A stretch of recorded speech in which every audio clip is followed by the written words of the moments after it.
Shalom, Israel. This is Bishop Nathaniel. I want you to know that you can view all our Sabbath classes live on IUIC TV. That's right, I said on IUIC TV.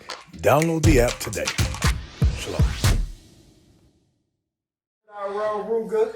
You know, we back each and every Thursday, 8 to 10. You know, I got my guys back in here. I got Captain Joel in here representing the IUIC. Yes, sir. Yes, sir. Shalom, brother. Shalom, brother. How you doing? I'm good, man. We missed a month, but yes, we back. did. Hey, we back. Praise to the Most High. It was a great month. Oh, no doubt. So you was telling me about your trip, bro. I thought that was very happy. You know, let's get all the pleasures out. Yes, you know, yes. I know it's been a minute. You know, usually we keep it consistent, but for that 1 month, you know, we was traveling abroad. Yeah, no doubt. Internationally in Africa. No doubt. You know, people think say you guys talk a lot. No, we don't only talk, but we walk the walk. Read. Come on. This is the book of 1 John, chapter 2, verse 3. And hereby we do know that we know him, if we keep his commandments. He that said, I know him. Because you said you know God. You said you love God. And keepeth not his commandments. Right now you're not keeping the commandments of God. This is idolatry. Come on. It's a liar. God says you are a liar if you continue with this cross on your neck. Why? Because it is a teacher of lies. So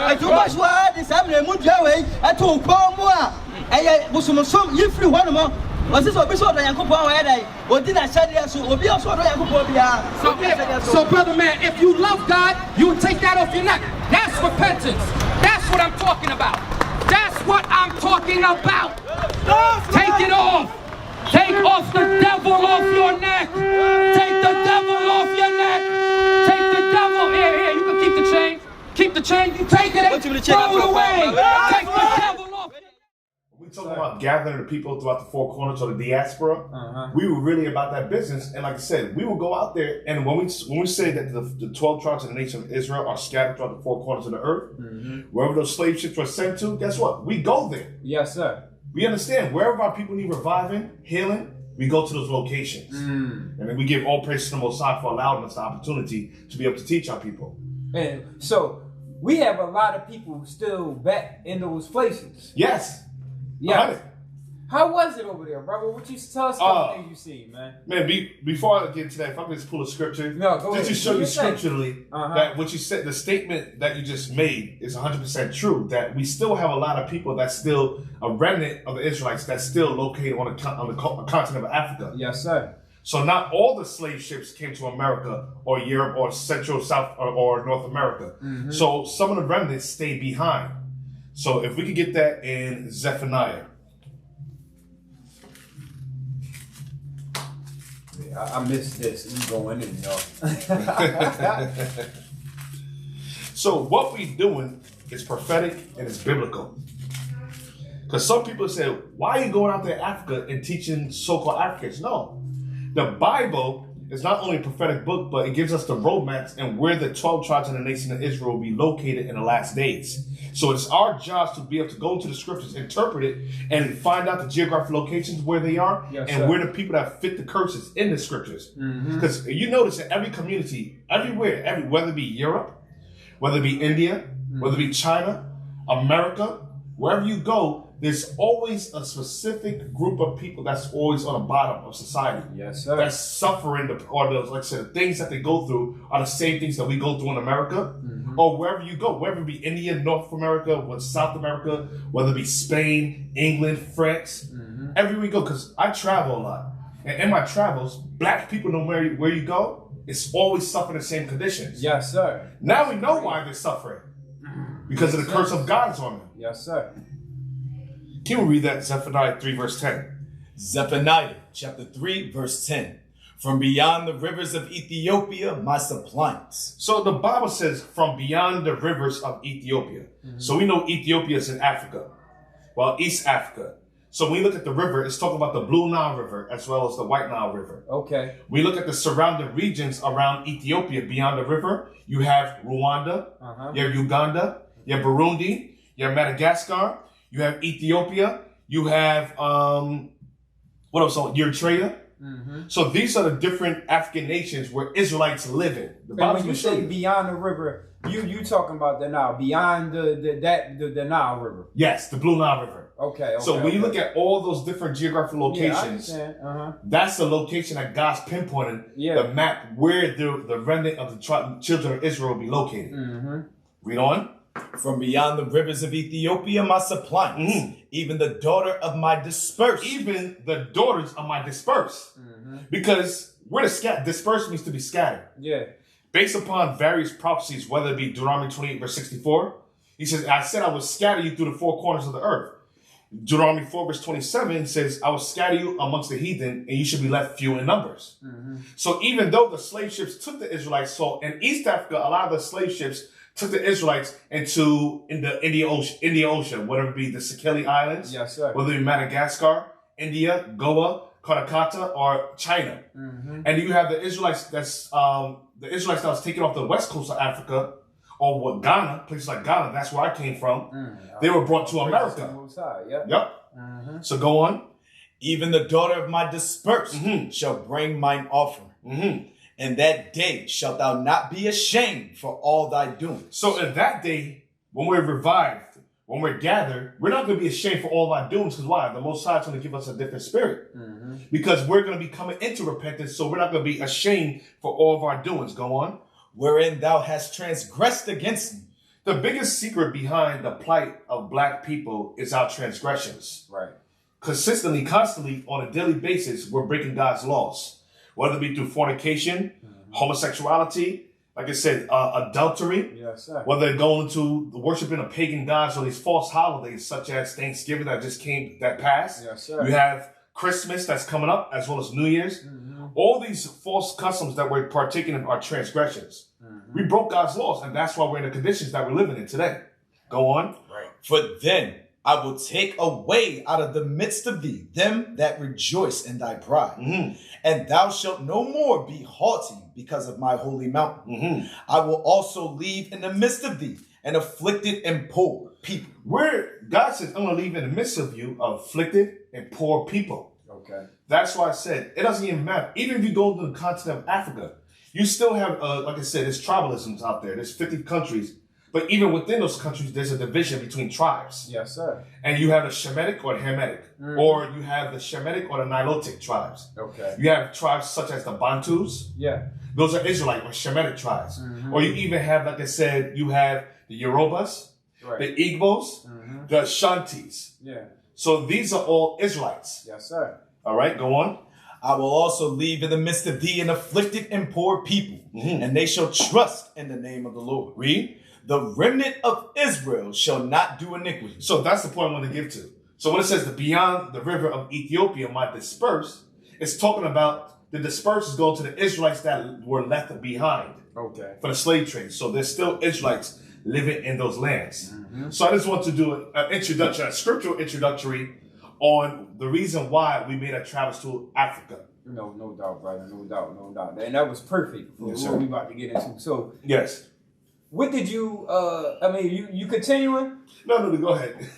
I just want to know what you seen when you was there. Oh, man, brother. Yes. Let me tell you something. The images or the depiction that this country gives concerning Africa, it's not the images that I experienced. The culture, the building infrastructure, the like I said, everything about the food. The Africa that they portray on TV is Africa of poverty. Africa, now, yes, the people are impoverished. They show you all the bad, like they show you all the bad of us on TV. Exactly. That's all we they show huts. They show flies on the face. We would never want to go there, and they would never want to come in. And that's the reason why. They put those images, those negative images out there because they understand that America's wealth is based upon our low estate, our conditions. We feed America. We make America what it is. We're the oil to America's machine. We keep them running because, like I said, blacks alone, we make up $2 trillion of the spending power that feeds this country and makes this country wealthy. So they said, why will we promote a nation or a culture where you walk around with its community values? When you walk around in Ghana, whether it be Sierra Leone, Uganda, The crime rate is almost 0 to non-existent. I mean, 1 to non-existence. So we talk about crime. We talk about what's the crime rate here. So what crime rate? What about, like I said, the violence? Yeah. What are you talking about violence? In Ghana or the Ashanti people, we're a community. We're family oriented.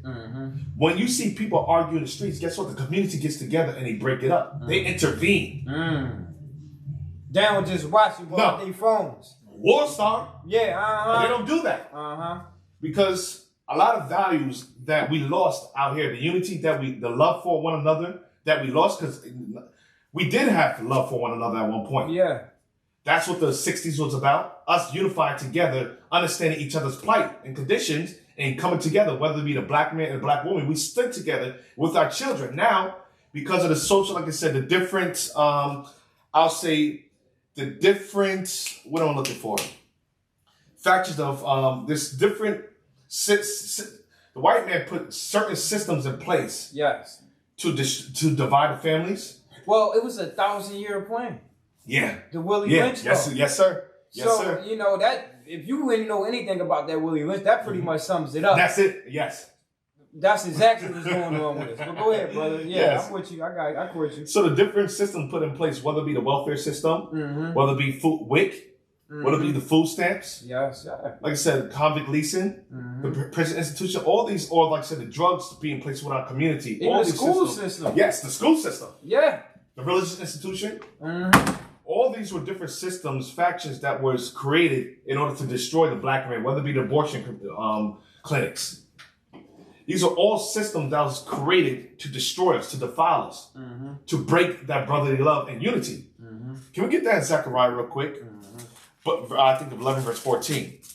So it was all because I see what true culture or community is. Yes. I see the true value of brotherly love. I see that in Africa. I see that in Ghana. The love that they have for one another. Read that real quick.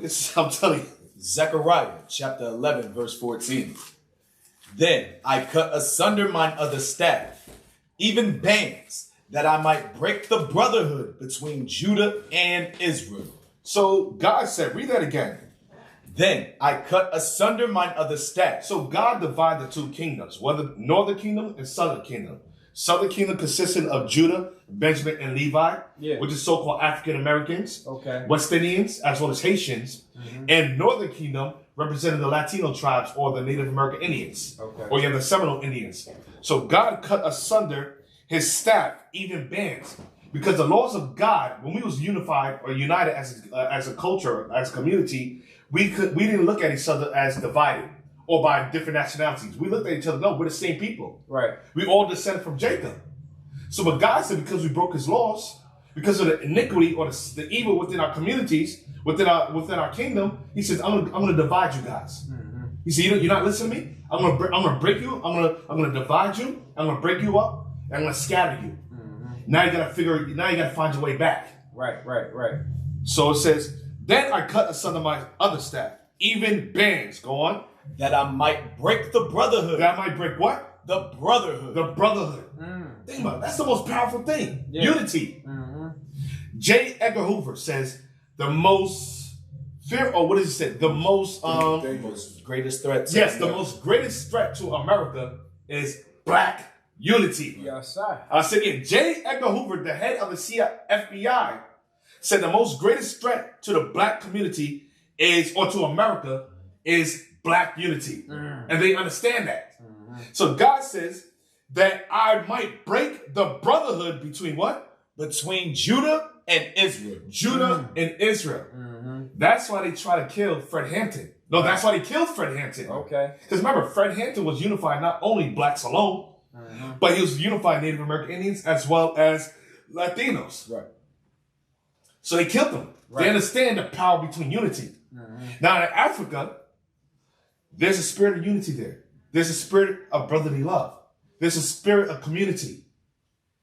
Everybody looks out for each other. The things that we value, it's not valued over there. These materialistic things, the fancy cars, the big houses, the club and all that. No, over there, they value family. Yes. Over there, devout. Give me Sirach 29, verse 21. They respect the elders. They respect their elders. Let me something about that. Respect your elders. The young children call us uncle. The kids. When we go to when we went to the schools and we taught them, before we started teaching, they greeted us with songs. And after songs, and some schools greeted us with dance. So they had songs and dance just for our introduction. So even before we started teaching, they greeted us with songs and dance. And then after we teaching, the kids came up to us, Uncle, please teach me more. Yes. Uncle. They looked at us as their family members because we are their uncles. We are their fathers. Yes. And that was heavy. But in the United States, they don't call uncle, they say nigga. Yeah. Oh, that's weird. Don't talk to that man. Why you with that man? Yeah. No, real rap. People don't even,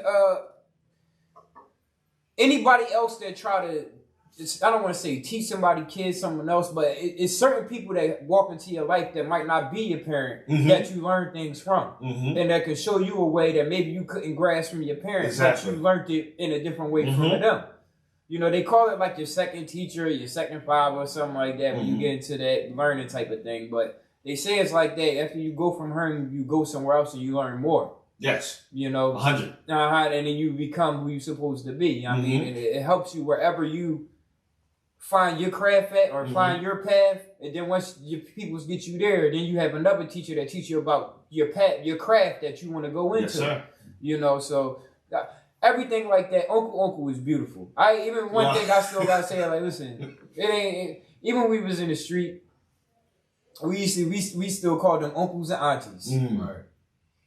So I don't know what that come from, but it's something is in that to where we talk to our people like that. Yeah. You know what I mean? Even though we might not have the respect, all of us might not have the respect like we should, but certain things that we did still follow us to this day. Yeah, you're right. Yes, sir. 100%. So the kids was beautiful. And they respect their elders. Oh my goodness. I was just in a state of nostalgia. I was like, wow. Just the love and respect and that desire and love for education, that love for knowledge, wisdom. Because over there, and the difference is when you go over there, it's just like a big weight is taken off your shoulders because you don't have the cops following you. Yeah.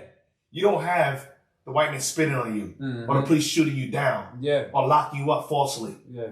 You know, Africa has their problems. Yeah, but it's not because of what you look like. Yeah. Or, you know, it's you probably really a criminal. You come from that's certain things are understandable, but the way that we get treated over there, like, the closest thing I could say to what you're saying is that when I became grown, I went to Atlanta. I walked in the mall, all the stores was owned by black people. All the cops was black. This one to the sheriffs. Everybody's black. The judges. Everybody's black. All the stores, anywhere you go, everybody's black. So it was a whole type of different feeling when I was down there, even though it's still like America, but everybody was black. So it just felt different. It's a different feel. Like, yes, it really did. It's like, damn, we running this shit. Yeah, it felt good. Yeah. It felt good to see all black faces. Yes, on everything. There's a sense of peace. This, and now I was like, damn, this is what we're striving for. To create a nation like this. Right? Yes. A nation when our people are on top. A nation when our people are not divided, but unified. A nation when you have the black man as well as the black woman together. Where the children are under the banner of that man and woman. Households not divided but unified. Yeah, and one of the passages you read when you first came, I did want to touch it because you was like not only that they was dispersed, but you said also the women. Would you say the sisters that were going to be dispersed too? It was. It says daughter. The daughter. But that's our women. They're going to be dispersed too, right? Yes. No, this is dispersed with us. Now, when it said the daughter of Israel, you know what I want. The Most High refers to us as a woman. Or as a daughter. Yeah, a bride. I understand. Yeah, so that's why he says daughter of Israel. Okay. So even the daughters are dispersed. But but the women, the men and the women will be dispersed. Yes, because they took our women some other places, and sometimes the other man raped our women or and did certain things, and they had children. Are those children Not because I know a lot of us say, you know, you are what your father is, but our daughters was taken too. Yeah, they were raped, and then those children, they're taken from. you know, is they still Israel? Well, the children that were raped, right? Yeah. So you have, let's get Jeremiah 6 verse 2 real quick. Show the daughters. Read that. Jeremiah chapter 6 verse 2. I have likened the daughter of Zion to a comely and delicate woman. So a lot of times the Bible will speak metaphorically. Yes, sir. So, or similar to. So when it mentioned daughter in that sense, he was making reference to the nation. Okay. So the daughters of my dispersed are those remnants of Israelites that will be scattered throughout the different coasts of East Africa. Okay. Or the different countries. Now, back to what you're saying, you're 100% on point with that. That's Deuteronomy 28 verse 30. So there's certain particular curses that will fall on the women alone. Yeah. As well as our children being taken away from them and being raped. Yeah. Or being sold to be, like I said, like you have Thomas Jefferson, you had a slave named Sally. Yeah. And he had about 6 children by him. But you are what your father is. Right. Yes. So the man carries the seed. Now, and the white man will use that, say that, oh, you see, all black people are mixed. No, they'll say that because that we could never find our family line. Yeah. Tying us back to this, you know, to our lineage. But Paul said to avoid genealogies because not a lot of us we can't really trace our history too far back. No, we can't. And there will be sometimes, I'll say sometimes, not all the time, you'll see a man that looks white. You say, damn, that man's a white man. And he not even knowing his daddy might have been black. Right. Yes. For generations. Yeah. The great grandfather was black, and then everybody else slept with white women or whoever. Yeah. Until then. But the haplogroup is still ours. Yeah. So we can't, that's why we don't judge according to appearance. Now, some people, they white. Yeah. And we ain't going to allow that. We're not going to get an excuse. Have all stringy hair, straight hair, blue-eyed men come and congregate. We might have to say, hey, listen, learn online. Yeah. Until we prove the spirit. We're going to throw a couple of daggers out there. Fact. We're going to put red meat in front of you, see if you bite. If you eat the red meat, you're the white man. You know who you is, brother. You know exactly who you is, bro. Hey, we're going to put chicken with salt on it. We're going to put unseasoned chicken, and we're going to put flavored chicken. And the test. We're going to close it. We're going to put blindfold on you, and the test will be, what chicken would you eat?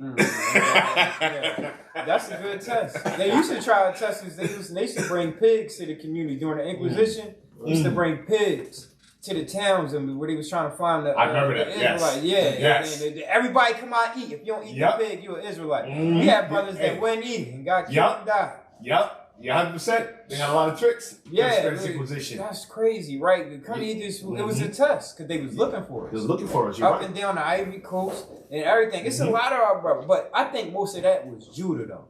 It was. Yeah. Yeah, it was.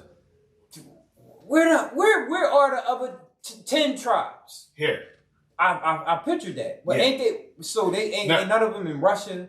None of them in. Yeah, some of them are there too. Remember, not all of it was just Judah alone. You have some of the northern kingdom was with them. Benjamin, Judah, and some of Levi. Yes, mainly Judah, Benjamin, Levi, and you have a small remnant of northern kingdom with them. Yeah, it was people that stayed like not a lot. I know you don't really read much into the Apocrypha, but I think it was the book of the Tobit or something like that. He was living in the Isles of the Gentiles, but he wasn't going along with. Yes, Tobit, yes. I think he might have been from Dan or something like that. I don't really remember the tribe. Yeah, but he wouldn't conform. No, he wouldn't. Even if they with the law, he went back to Jerusalem. You know, y'all got it messed up now. Judah, y'all ain't tripping. So there's certain northern kingdom that wasn't following the ways of the Gentiles and the other nations. Yes, sir. Yep. So get that Deuteronomy 20, verse 30. Just to speak on your point earlier. No, go ahead, brother. I'm with you. Deuteronomy chapter 28, verse 30. Thou shalt betroth a wife, and another man shall lie with her. Can we read verse 15, just to set the stage? Verse 15. But it shall come to pass. So this is Moses, the prophet Moses speaking, a black man. Yes, sir. If he was alive today, they'll consider him a Haitian. So Moses speaking to the Spirit of the Lord. But it shall come to pass. Meaning in the future, this is going to happen to the 12 tribes of the children of Israel.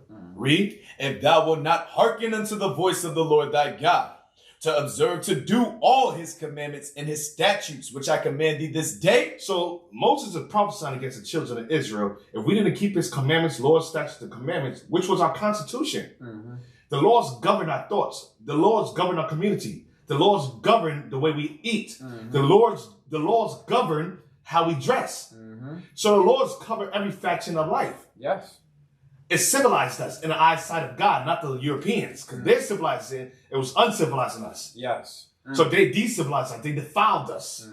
So God says, if we didn't hearken, listen to his law, statutes, and commandments, read, that all these curses what? shall come upon thee and overtake thee. So people wonder why, like I said, we have a lot of these meetings within the communities, whether it be the churches, whether it be in the politics, city hall.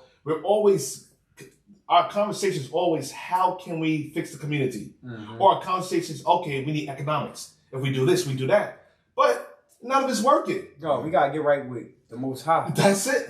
People keep on missing the point, and all these religious leaders, you think with the Bible, all the studies and all the money that they pay, that they'll come to that conclusion that the reason why the black man's on the bottom is because God put us. God is angry with us. They don't even be having real understanding of the Bible. No, they just be and I'm like, how can you read this if you really reading it and not know who you reading about or what it really means? Exactly.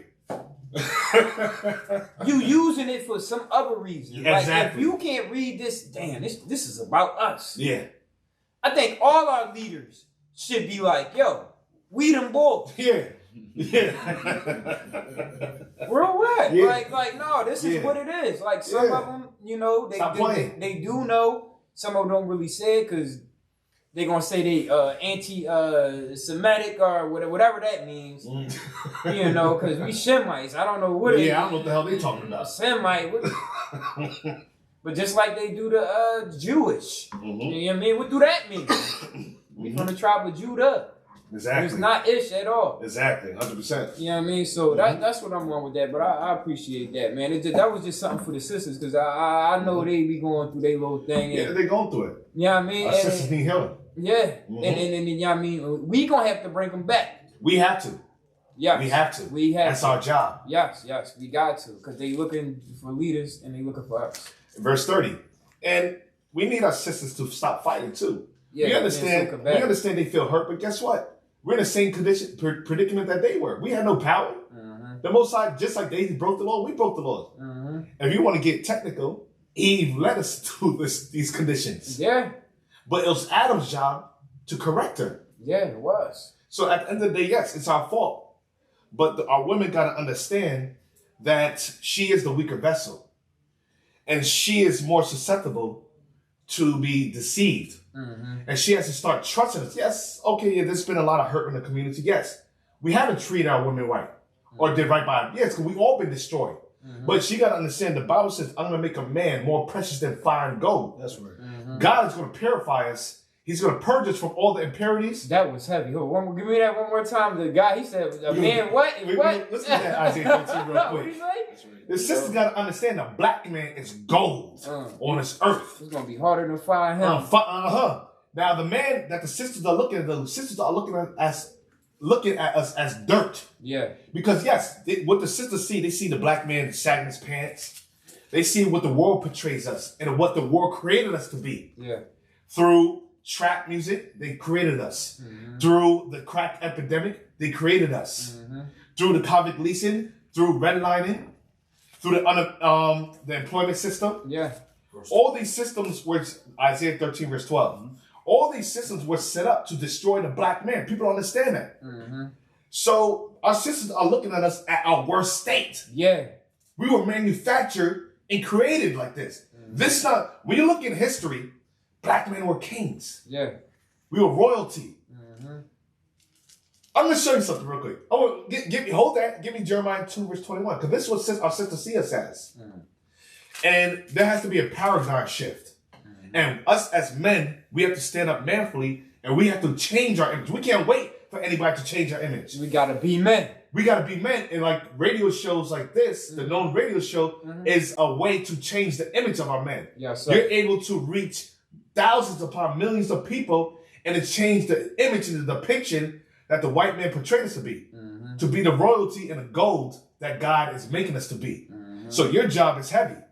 And we give all praise to the Most High that we're able to link up together. No doubt, to brother. You got change the job perception. too, brother. Read that. Jeremiah 2 verse 21. Jeremiah chapter 2 verse 21. Yet I have planted thee a noble vine. So when we were planted on this earth, from our conception, from Jacob, be it from our progenitors, the 12 tribes, the 12 fathers, the patriarchs, to who we are today, God planted us a what? A noble vine. We were of nobility, royalty, from King David to Solomon, to all the kings of Israel, leading all the way up to Christ, the King of Kings. Yes. So from Solomon, the kings of kings, leading all the way up to the Dark Ages.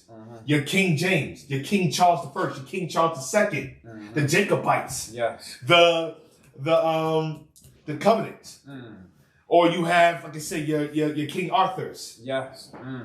We were planted a noble vine during the Dark Ages. We were the rulers. Yes, sir. The Moorish Empire. That was black men on a coat of arms, ruling Germany, ruling Russia, ruling England, ruling all of Europe. Spain, France, all that.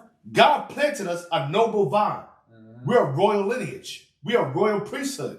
Go on.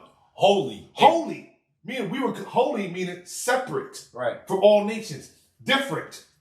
The way we dealt with each other. The foods that we ate. The way we dealt with our women, our children, one another. Our laws were separate. We were holy. Go on. A right seed. We were a right seed. We were pure. People looked at us and they looked at us as the wisest people on earth. People went and traveled thousands of miles to visit Solomon. From all across the world. All across the world to hear Solomon's wisdom. Go on. How then art thou turned into the degenerate plant? God says, how did you go to these kings to men? How then are you turned to a degenerate? To generate means to progress, to move forward. To a degenerate is to go backwards. Go on. How then art thou turned into the degenerate plant of a strange vine? God, we're a strange vine. What is a strange vine? When you look at our brothers walking through the streets sagging. We look at our brothers cripping. Bloods, Crips, involved in all these gang-affiliated lifestyles. When you see our brothers dressing in dresses, that's strange. When you see a woman walking around with another woman's hair on her head and say, that's my weave. That's not your weave. You purchased that weave from another woman that in India.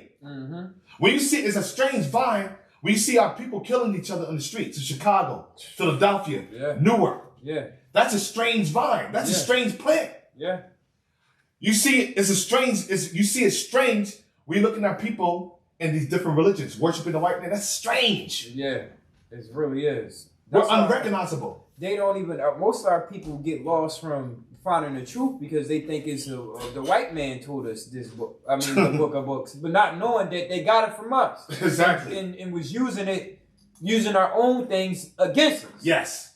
They use our symbols against us, our own language. They use everything. Everything against us. And that's just what it is. They flipped it, and so I'm with you on that, bro. Continue. What?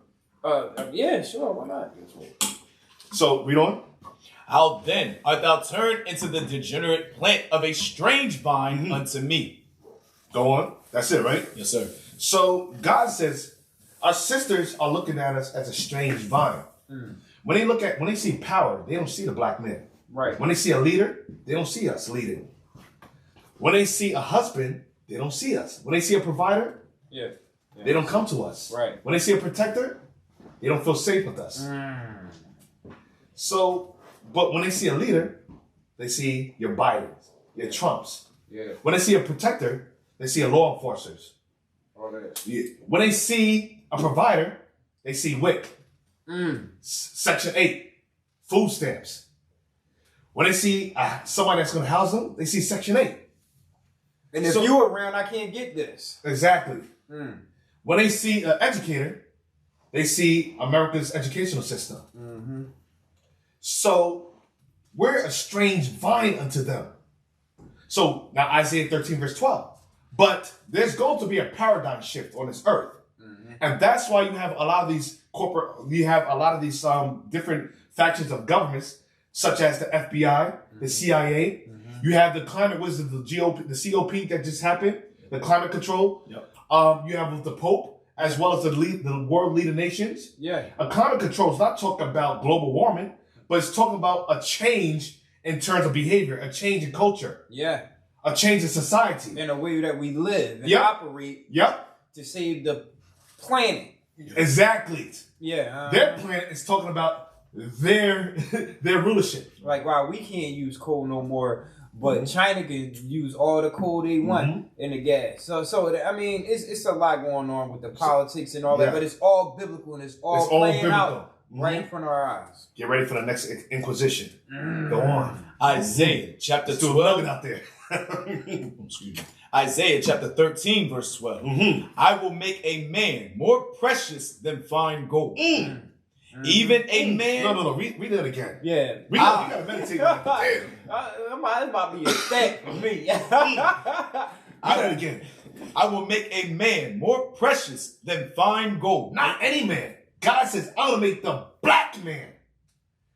That black man that you sisters look down on, that black man that you call a no good nigga, that black man that you said that betrayed you, that black man that you said that left you to fend for yourself and to be the head of the household, to take care of the children by yourself. God says, don't worry. I'm going to put a different spirit on this earth. I'm going to raise these men up from the dust. I'm going to bring back the kings of the earth. I'm going to bring back the rulers of the earth. I'm going to bring back the gods of the earth. Right. God says, I'm going to make a black man, the Latino man, the Native American Indian man, the ones that they incarcerated, the ones that they lynched, the ones that they enslaved. Like us. Yeah. They kept us from protecting our women. God says, I'm going to make that man who you despise, read, more precious than fine gold. They're going to be made more precious than fine gold. They're going to be pure. They're not going to be defiled with Christianity. They're not going to be defiled with Islam. They're not going to be defiled with Mormonism. Right. They're not going to be defiled with the unclean foods. They're not going to be defiled with the unclean customs. Yes, the so-called holidays. We're not going to partake in customs or unproductive lifestyles like homosexuality. Yes, sir. God says, I'm going to make a man more finer than fine gold, more pure than fine gold. Yeah. Because in order to purify gold, you got to put gold through the fire. And when you put gold through the fire, you got to burn out the impurities. Yeah, you got to burn out that white image of Christ within their mind. Yep. You got to burn out America's politics in their mind. You got to burn out self-hatred within their mind. You got to burn out that black on black crime within their mind. Yes. You got to burn out that everything that we learned from America, you got to burn it out of our mind. We got to cleanse our mind. We got to purify our mind. We need to love our brother. We can't even walk down the street. We hate each other from this block to the next block. We got to do better, man. Yo, we got walk to in the do ways better. of God. Man. Exactly. That's why we're here, brother. Go on. I will make a man more precious than fine gold, even a man than the golden wedge of Ophir. Therefore, I will shake the heavens, and the earth shall remove out of her place. That's going into the destruction during the Third World War. That's right around the corner. They said that's coming January. What? The Third World War? Well, I hope it comes, but... I mean, because we know our salvation coming after that, but it's going to be a hard time. Yeah, listen, I pray it comes, but no man knows the time. No, it don't. We're not going to know, but we know we're not there yet. We're last hour. We are. Like, we're there. Listen, what Biden is doing. Oh, right? we're there. We just don't know when. It's going to pop off. Ukraine? Oh, yeah. They saying that Russia, like, listen, y'all not going to sit the UN up right here. We're not going to allow it. And Biden saying, we sending our peoples there. But it's not really about none of that. It's really about the markets. The economy is about to crash. The IMF already came out and said, prepare for economic world collapse. Who do the world owe money to? That's where, how can we figure that out? Those families. And they're going to let the whole world collapse. Chaos. All right, brother. That's what they saying. And then it's COVID stuff and people not taking the vaccine. Listen, the only thing they have left is war. When the money messed up, when everybody scratching and surviving, people can't get it. The China debt is, we owe them money and now the economy is collapsing. Only thing left is war. That's it. And they don't understand. They're playing in the hands of God.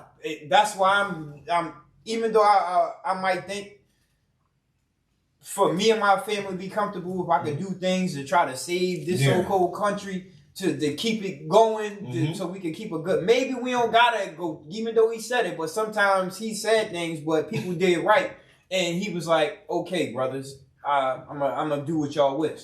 I'm talking about the Most High, you know. So if we come together and we just, but I don't think it's going. Esau gotta fall. That's the way I had to come comfortable in myself. This Western civilization has to fall. It has to. It's going to fall. It's our way of life is over. So, yeah, because it's going to make way for us. But once it fall, they're going to definitely bring in a new world order, and they're going to bring in all like that. But then we get our kingdom. Check this out. I want to introduce you to something. Okay. We keep on talking about this new world order that's going to be established, right? The new world order has already been here. It's been here, it has. When they took over the dark nations, they created a new system. They created a new religion. They pushed their image of Christ. They did. They created a new monetary system. The IMF Bank, they started the Brentwood Conference. The monetary system, everything backed by the dollar. They control the finances. They control the economics. They already control everything. So what are they even doing? It's not a new world order. It's about it's about your soul. That's what it is. Exactly. They need to get you chipped That's up. what it is. They need to get you vaccinated. They need you to conform to this. They need to put pedophiles in front of your face. You're waiting for something that's been here already. And that's what we went over, the mark of the beast. Was the last time we talked. No, I remember we talked about, yeah. So, but check this out real quick. I want to go back to whole Deuteronomy. We didn't forget about the sisters real quick. I just want to show that. Go Lamentations chapter 3 real quick. About making a man more precious than fine gold. And like I said, we had this conversation a while back in terms of going into the abortion. So our sisters got to realize, when you're aborting your child, when you decide to kill that child, because a lot of people say, "Oh, abortion's not murder." Yes, it is murder. It's a sacrifice. You sacrifice to Molech. You sacrifice to Baal. Those abortion clinics. They said when the child, who gives the power, or who gives the authorization to tell us whether or not when a child has consciousness? You're God. You're in the womb. At the moment of conception, is when that child has consciousness, when it's born. That's when that spark goes. Exactly. Lamentations chapter 3. You want the gold becoming dim? That's 4:1. Nope. Lamentations 3. Lamentations 3. Verse 4. Lamentations chapter 3, verse 4. My flesh and my skin. 4 verse 3. Yes, sir. Lamentations chapter 4, verse 3. Even the sea monsters draw out the breast. They give suck to their young ones. The daughter of my people is become cruel. Like the Verse 2. Verse 2. The precious sons of Zion. God says the precious sons of Zion. Read. Comparable to fine gold. God says the black man, the Latin man, the Native American Indian man, and those scattered throughout the diaspora. God says the precious sons of Zion. Comparable to fine gold. Go on.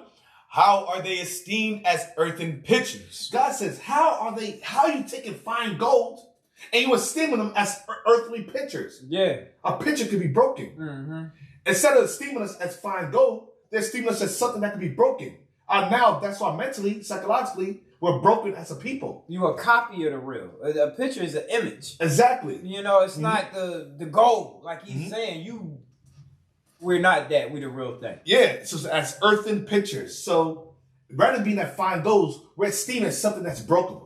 That can be broken. Just like us, we're esteemed as something that's broken. Oh, you meant like a picture? A picture. All right. Yes, a picture. I thought you meant. Yes, no. All right, no, we're going somewhere else. Right? A picture, no doubt. He said, how are we esteemed as an earthen picture? Rather than being esteemed and lifted up as that fine gold, they esteem us as the earthen picture, something that could be broken. Yeah. Something that could be shattered. And they try to break us. They try to shatter us, but guess what? You can't break us. We are gods on this earth. When we come back to these laws, you can't break a god. No, you can't break a king. We go through our trials, but guess what? We're going to stand back stronger than what we were before. Yes, sir. Go on. The work of the hands of the potter. God says, it's the work of the hands of the potter. Go on. Even the sea monsters draw out the breast.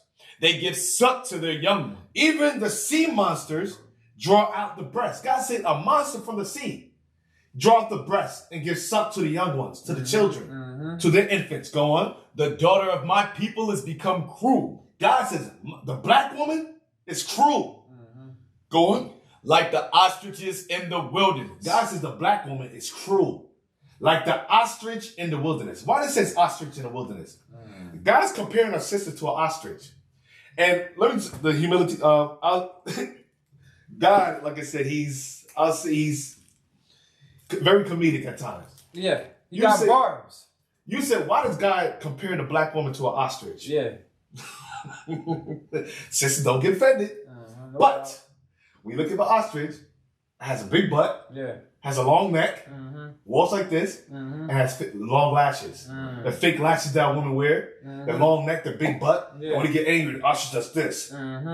So they have little hair. Yeah. That's why sisters get the weak. Yeah. Understand that the Most High put these curses on our women. curse. Yeah, I understand. Yeah.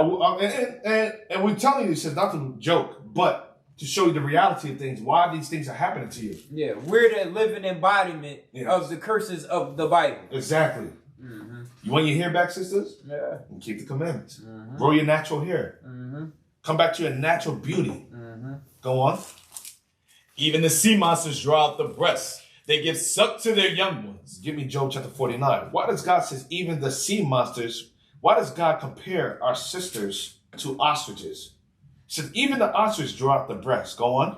Job chapter 39 verse 13. Gavest thou the goodly wings unto the peacocks, or wings and feathers unto the ostrich, which leaveth her eggs in the earth? The ostrich leaves their eggs in the earth, read, and warmeth them in dust, and forgetteth that the foot may crush them. They forget about the child. They have no compassion. Forget that the foot may crush the child. Yeah. Meaning kill the child. Yeah. So when God compares our Get sisters, their way. Yeah. To get their way. If I got to crush the child to walk over, the child will be crushed. and they'll bury it, bury the eggs, and forget about the eggs. Wow. Just like our sister will bury their children in abortion clinics and kill it. Yeah, no doubt, brother. So that's why God compares our sisters to an ostrich. Because of the 19 million or 19 plus million babies that they killed since 1973. Yeah. That could have been the president, anybody, the next leader, any 19 million. Prophets. You're talking about 19 million prophets they killed. Sad. Yes, brother. Yeah. Deuteronomy 28 verse 30. We getting there. Deuteronomy chapter We're gonna get there. Go on. Deuteronomy chapter 28 verse 30. Thou shalt betroth a wife, and another man shall lie with her. So that's what you was talking about earlier. Our women being taken away from us and being raped. So the Bible says, thou shalt betroth a wife. You should be promised or engaged to a wife, and another man shall lie with her. So sis, when I say you left me, you forgot about me, you didn't protect me. You left me to fend for myself and I had to become independent. I had to wear the pants in the household. But God put those curses, the woman has to understand, both of us suffering. Both of us been torn. Both of us have been hurt. So the black man's trying to get ourselves together, and we need the support of our women. Yes, God put these curses on us because we collectively broke God's commandments. Yes, as a unit. Yep. So God says another man will lie with her. Another man will make her a bed wench, a sex slave, Yeah. a harlot. And that's why you see our sisters today, you see them on Instagram. You see them on, what's that thing? OnlyFans. Yeah. You see them on Twitter. You see them holding themselves up, like I said, these world star hip hop models. They talking about this. Where the money? I just need a check. Our sisters are selling themselves short. Our sisters are prostituting their bodies. Yeah. Because that's what they think it's all about right now. The white man prostituted them, so now it's become a cultural thing. That's heavy. They bred us into prostitution. Now it's natural for them. Yeah, so they could get what they want because they love our women, you know. Now sisters, it's how they living. That's how it's nothing for them. They can go through 100 men and say, I seen a conversation the other day when this woman was saying that, yo, it doesn't make you a hoe. Even they said You can have sex with 100 men and still not be considered a hoe. That's that crazy new age feminism shit that they on, thinking they can do whatever it is that they want to do. And I seen some shit like that where the chick was like, she said, man, I go outside every day trying to see the new one I can get. I go work out at the park. And she was like, I just try to talk to a guy, see if I can get a new one, you know. And I'm like that's dangerous. But she got a nerve to be like, even some people walk up, she like, if they seem too eager, I might be like, no, I'm like, chick, you out here every day looking for a new one to find. Mm-hmm. You don't even look like that, like, to be honest with you. But, you know, the thinking, though, is that they think they can move like that and don't need a man. But these times about to get crazy where you're going to need a man. Oh, yeah. They're gonna need you know, it's going to be like a shock of reality. Mm-hmm. It's going to be like, oh, let me tighten up. And the scary thing is, when they finally realize that I need a man, that they sold us alive, it's too late for a lot of sisters because they don't know how to treat a man. Right? Yeah, exactly. They don't know how to be wives. A lot of mothers in our community didn't raise their daughter to be wives. They raised them to be independent women. So they don't even know how to, you know, interact with a man or be with a man or, you know, or they can't even get along with a man because all they know is fend for self. Do for self, you know, and if somebody come in and he was just like, they can't even fathom why it's even like that. It's a lot of our sisters, majority of our sisters are like that. And if they went to college, they indoctrinated. Oh gosh, they're the worst. Yeah, the educated black women are the worst. Yes, brother. You hit it right, and they wonder why they can't find men. And they're never gonna find a man with that, cause or not the man that they want. Yeah, they're gonna find a simp. Yeah, and they're gonna get tired of simp. They cheat on them. Yeah. And they're gonna cheat on with them. the dude they claim to hate. Yeah, exactly. And it's confusion because you want a man of authority, but you don't want to put yourself under the man of authority. Right. You want a man of authority to blow your back out. Yeah. You want the feeling and comfort that a man of authority could give you sexually. Yeah. But you don't want the man of authority how he can fulfill you psychologically, mentally, spiritually. You wake up, go about your way. You know? Yeah, exactly. Now all we got is sneaky links, booty calls, and you know late night creeping, and that's what they selling themselves short, like you said. Exactly, bro. and that's why you got men like Kevin Samuels popping up on the scene, and they hate men like that. Yeah, they hate the Israelites. They hate men like us because they don't want to give up that power. America has sold them the false narrative that they don't need a man and they can do all good by themselves. And actually the black man is gonna slow them down. Yeah. And progress in a world that they feed. Yeah. The black woman's feeding this world. Yeah. Think about consumerism. That's the most educated person in the world right now. Is the black woman. No, she's the black woman is more educated than the white man, the Chinese man. We have more college graduates, the black women, independent. They like the number one people that's going to school getting degrees is black women. And let me show you something. They're the number one people going to school to get a degree, as just like they're the number 6 people that's going to the black church. Yeah. If you look at the black churches, think about it. What do you see fills the churches? Black women. Yeah. You ain't go to the universities. Yeah. Who fills the universities? Yeah, black women. Black women. Yeah. So they got them spiritually, and they got them physically or educationally. Yeah. And no, mentally, spiritually, and physically. And physically and financially. They got them in all factions of life. Give me that in 1 Timothy 2. 2 Timothy 2. Crazy, but that's real. Verse 2, verse 12. That's real, ladies. Because it's time. Like I said, and you see black men waking up. We're rising up. We're rising up, and we understand that we fell short. We understand our role, and you see black men are trying. But our sisters has to let go of the independent, self-serving mindset. It's been engraved them at least from the grandmom to the mom to them now. Exactly. For like at least 3-4 generations. It just been like that. Exactly. Read that. 1 Timothy chapter 2, verse 12. But I suffer not a woman to teach, nor to usurp authority over the man, but to be in silence. For Adam, you see that? But to be in silence. Just a little tip for you sisters. No man loves a loud woman. Nope. No. Whatever they push throughout Hollywood, Tyler Perry, or any sitcoms, we don't like loud talking women that's always up in our face, obnoxious, disrespectful. You more manly than me. Yeah, domineering. Oh, all right. No, you got it. So I don't even want to argue with you. You got it. Yeah, you good. It ain't even worth it. Right. Yeah, I got him. No. You didn't get me because at the end of the day, you're alone. Yeah, by yourself. Exactly. You're by yourself. You didn't win. You're not worth the headache. You're not. You win when you learn your position. That's winning. True strength is submission, discipline. Because to submit takes discipline. Yeah. To be domineer, independent, that's not discipline. That's freedom. That's the freedom to do whatever you want. Yeah.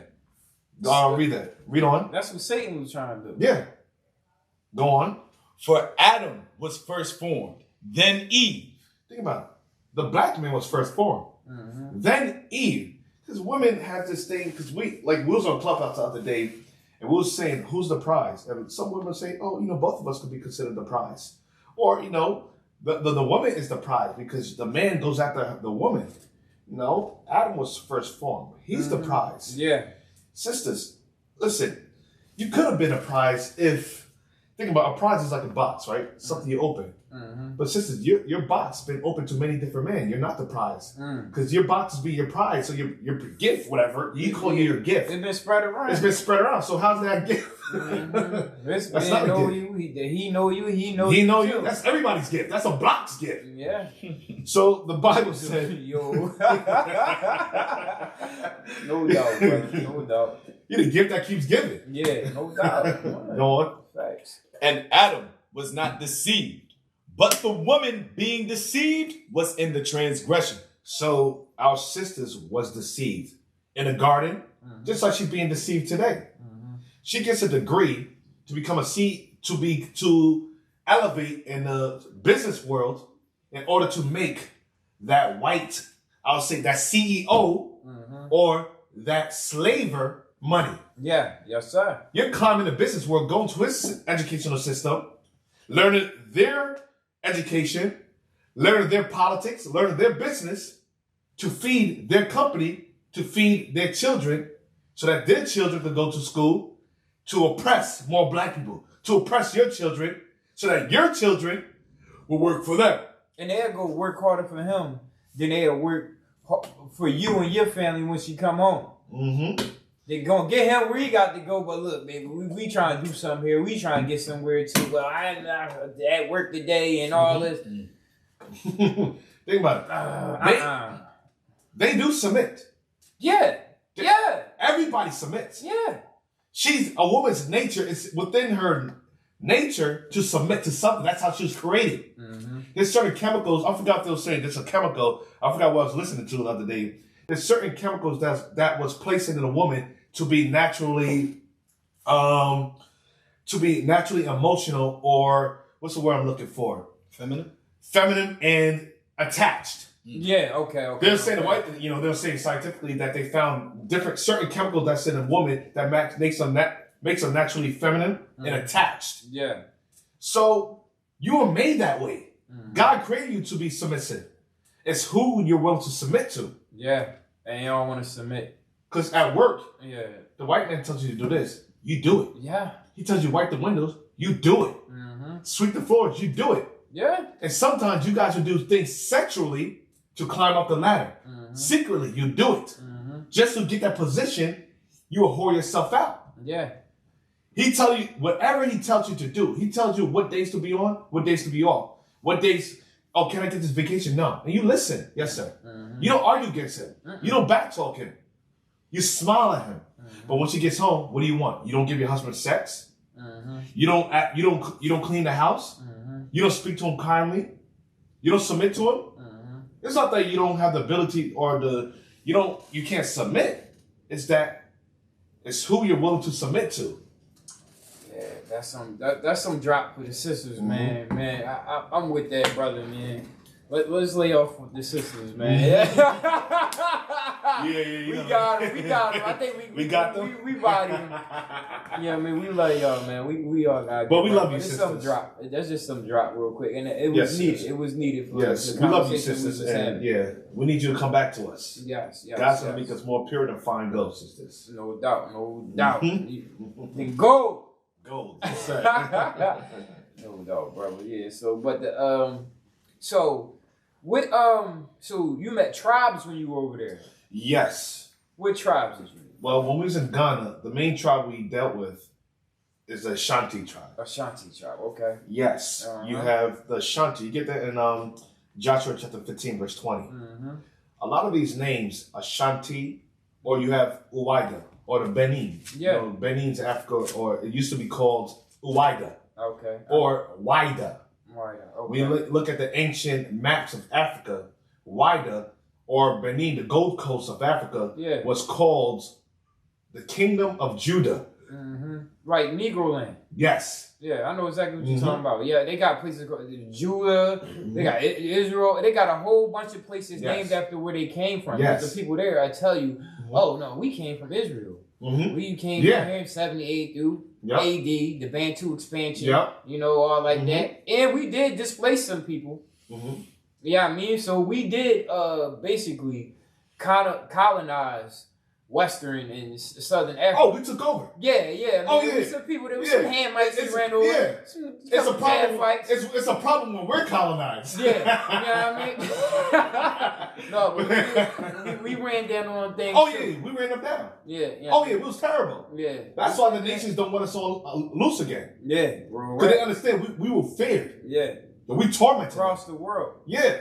Every day said, no. Keep them in darkness.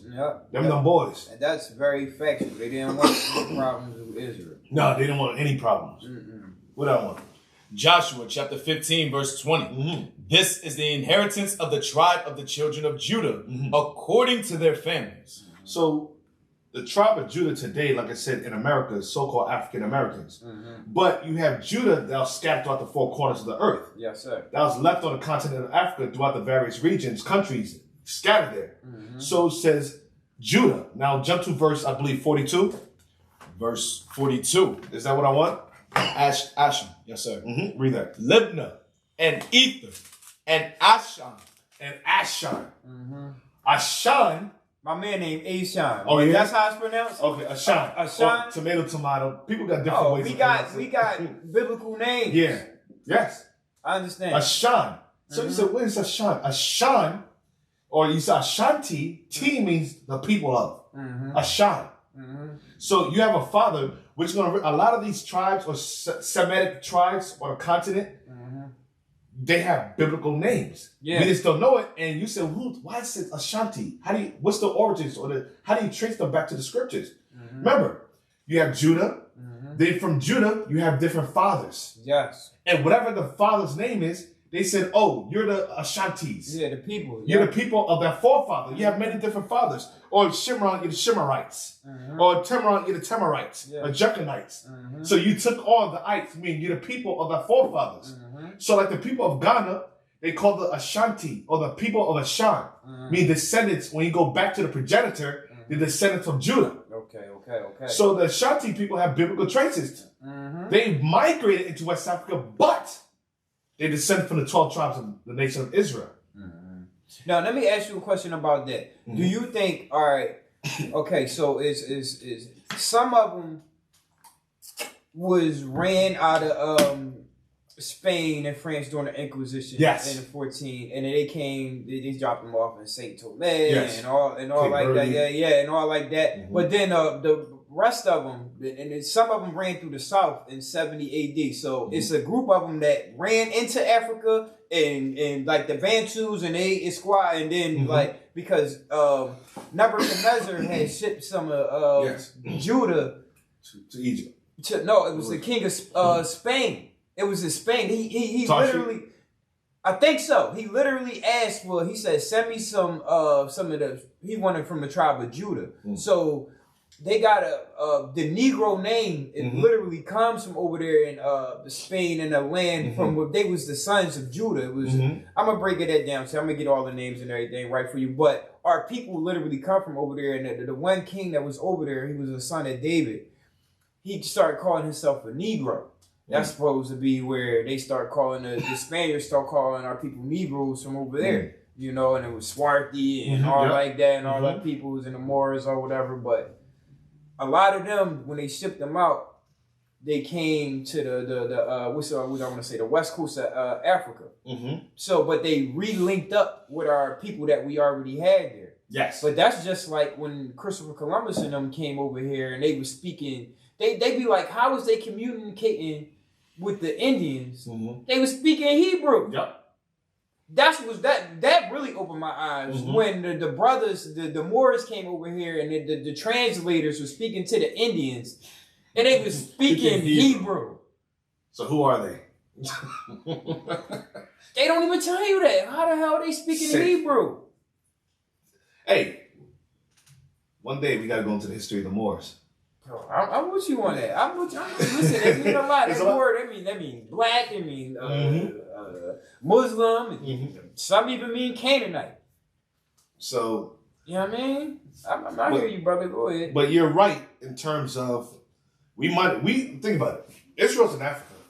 Yeah, First it's on a continental plate of Africa. Yeah, so we still are Africans. I be breaking that down to some of my brothers. They try we're to not say Africans because remember, Africa just means Africa was named after Leoscipius Africanus. Yeah, he named one region of Africa.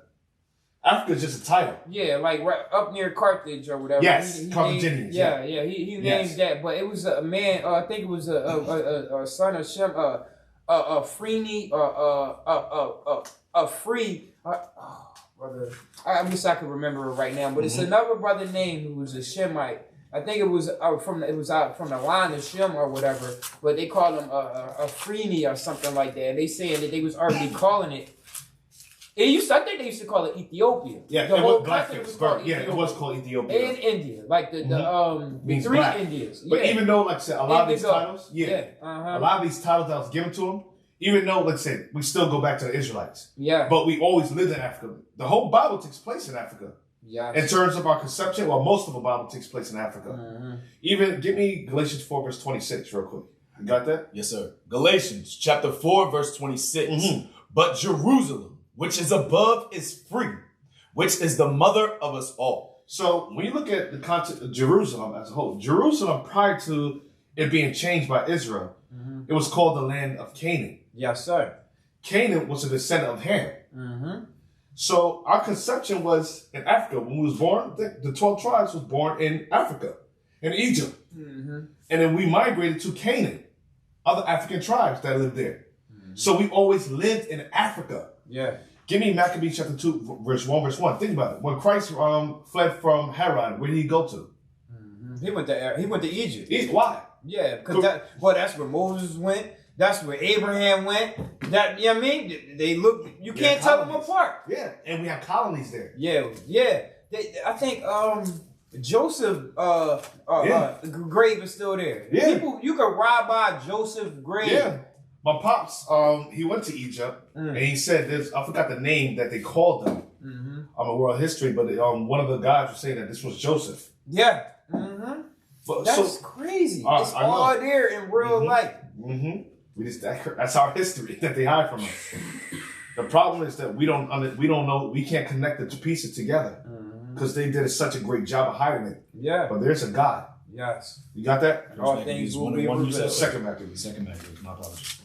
So we did have colonies in Africa. Yeah. Just like you were saying earlier, later on, we migrated further down to East Africa. East Africa first. Yep. And then we Tunisia. went to West. Cyrene, Libya. So we migrated, and the Bible shows the migration. Later on, we went to the west coast of Africa and established colonies there. After in 70 AD, that's when we started. We stayed there for a long before the Africans and the Arabs. Then the trans-Saharan slave trade gathered us up and started selling us to each other. Yeah, we was in there before the Arabs came. Who really, they not even the real Arabs. These Caucasians, these mountains. Ishmael is the father of the Arabs. Yes. Our brother. Yeah, somebody is. Yep. So you got some Arabs. Some of them are mixed because of Ptolemy. on the Greek dynasty, mixed in with a lot of them. Yeah, and then exactly the Ottoman Turks, but it's the same people that took over. The same people claiming to be us are claiming to be Arabs. It's the same. I'm telling you, they look like us. Yeah, but there are Arabs, and like I said, the 12 sons, the crazy ones, those are Arabs. They Turks from the Caucasus Mountain. Well, they're Ishmaelites. You have a lot, because remember, I think they Japhites. Esau went to that mountain. Listen, some of them are. And listen, like you said, like, you know what I mean, when you look at the skin color, Esau got the same blood type as us. So when you look at genealogies or whatever, so when I be looking at my brothers, they be like Israel or the biblical haplogroup is haplogroup E, DNA, which it really is, you know, but Esau has our same, he's E1B1A. Man, once you get into that haplogroup, that they look at us, they say that's how they can track us back and track us to Africa, West Africa. They can trace us all the way back to the oldest bones they found in Israel to a certain point, because the Canaanites was there first, which we already know, we understand. But they found a bunch of Negro skulls there. They found our heads is different. We got a certain brain. They can track us through our brain size and our blood type and our skin and our history. And our people kept a history of everywhere we went. It's books and stories about it, bro. This is how I found. I found out through a different way. You dig what I'm saying? But it was proving everything this was saying. So I'm like, this the guidebook. If everything is in here, I can prove. Basically, I can go to wherever they say something happened at, and I'll find it. It's all there, bro. So I believe in that 100, man. So what you was getting into? Read that. 2 Maccabees, chapter 1 and verse 1. The brethren, the Jews that be at Jerusalem and in the land of Judea, wish unto the brethren, the Jews that are throughout Egypt. What? The Jews that are throughout Egypt. So the Jews that are throughout Egypt. We have colonies in Africa already. Because what divides Israel from Africa is the Suez Canal. Yes. In the late 1800s, it was divided, like I said. They said that it was made as a port of trading, but that's not the case.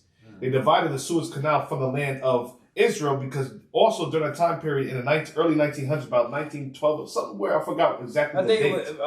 When they blew it up, I think it was like 1943, if I'm not mistaken. They literally blew the canal open and separated. I think it's 1870 something. Let me see. I think they did that when they went over there. But I mean, once we get the correct date, was it 1859? It was 1859. Yeah, it was early. 1869. Okay. Then in the 1900s, the Middle East was coined by. Yes, Middle East. Right. Middle East. That's what I'm talking about. But it was called Africa, and then they called it the Middle East. Yes. So that's the time period when they changed it. So not only that they divided Israel from Africa, but they also said Israel now is part of the Middle East. Yeah. Because Egypt part of the Middle East now. It doesn't change. It doesn't end it. It keeps on evolving. Yeah. So get Acts chapter 2.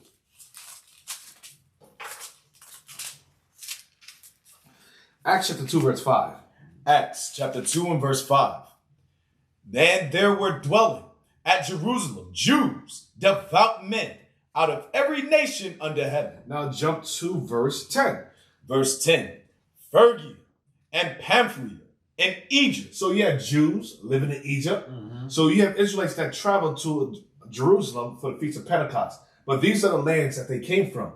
So Egypt, read. And in the parts of Libya. Libya is East Africa. So the parts of Northeast Africa.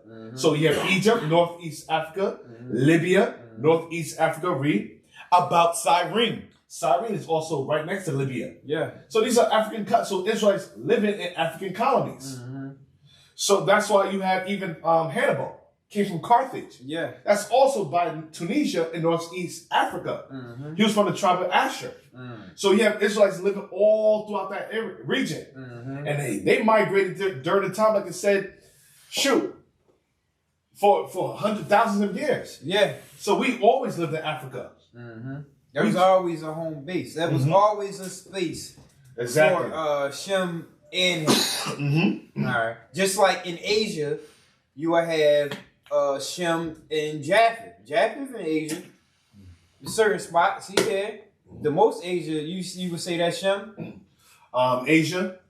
The Asiatic black man. Well, and you mean Asia something? No, I know you're talking in terms of the Asian continent. Asian continent in terms of, or you have Asia Minor or you have Asia. Which one are you talking about? All right, so Asia Minor. Okay. All right, so the Persians, they're Shemites. Yes, they're Shemites. Yeah, so Shem would be. Okay, you know when you said Shemites, I'm automatically thinking us. Yeah. Yeah, I mean, you're right. Yeah. All right, 100%. because we were talking about Ham and Yeah. No, I'm with you. All right, no doubt, bro. Okay. So what was we talking about? I forgot why we went there. We was man, I don't even know why. Oh, I remember now. No, because we was talking about the different colonies that we inhabited in Africa. Oh yeah, and that's why I went there because. But I was talking about the Shemites. But when we talking about Israelites, not even just Hebrew, just Israelites. Israelites. Right. So so we had different colonies in Africa. Okay. Isaiah 11 verse 11. So that's why we go to the West Coast. You have in Nigeria, you have a separation too. You have the Igbos, and they know the difference between the tribes. Yeah, they know exactly. They know exactly who we are, and they don't get along with each other. Yeah, they don't. Listen, they don't even really look alike. No, they don't. That's another thing. We went to Ghana. They look just like us. I'm looking at them. You guys look no different from us at all. They're Negroes. That's Negro land, brother. Then you have other Hamitic. They got the different flat head. They got the ashy skin tone. No, listen. Ashy skin. All ashy skin lips. folk is not kinfolk. Nope. And then the skin tone, it's like when you look at black people, you say we have a natural dark lush skin tone to us. It's like a natural shine. Did you see them with a lot of beards? Yes. I'm talking about the Hamites. They can't. Ham really can't. No, that's what I was thinking. You don't really see them growing beards like that. No, that's. I noticed that with the Hamites. They don't really grow beards like They that. can't even really. The Shemites braids or locks. Or none of that. You can tell, like I said, well, the Shemites, you can tell the difference with, like I said, Israel over there. You can see, keep our hairlines, you see the brothers. I mean, it was fresh, sharp. Yeah, no doubt. They had their beards lined up. They had a nice haircut lined up, dressing fresh. I said, that's Israel. Walk around cool like us. I say, that's us. Yeah, they got that balance. Yeah, they had, exactly. You got the ham like the big old plate head. I call him Mr. Kool-Aid head. Yeah. Ashy skin tone. That's what it is. And that's real, though. That's real, brother. So what I want? Isaiah chapter 11, verse 11. And it shall come to pass in that day that the Lord shall set his hand again the second time to recover the remnant of his people, which shall be left from Assyria. Assyria is modern day Kurdistan. So we have Israelites left over there. Go on. And from Egypt. And Egypt. You have a remnant of Israelites that still live in Egypt to this day. Go on. And that's why we go to the African continent. Go on. And from Pathros. Pathros is Upper Egypt. Go on. And from Cush. Cush is Ethiopia. Go on. And from Elam. Elam is East India. Yes. You have the Bantus that was taken from from East Africa and was sent to India and China. Yeah.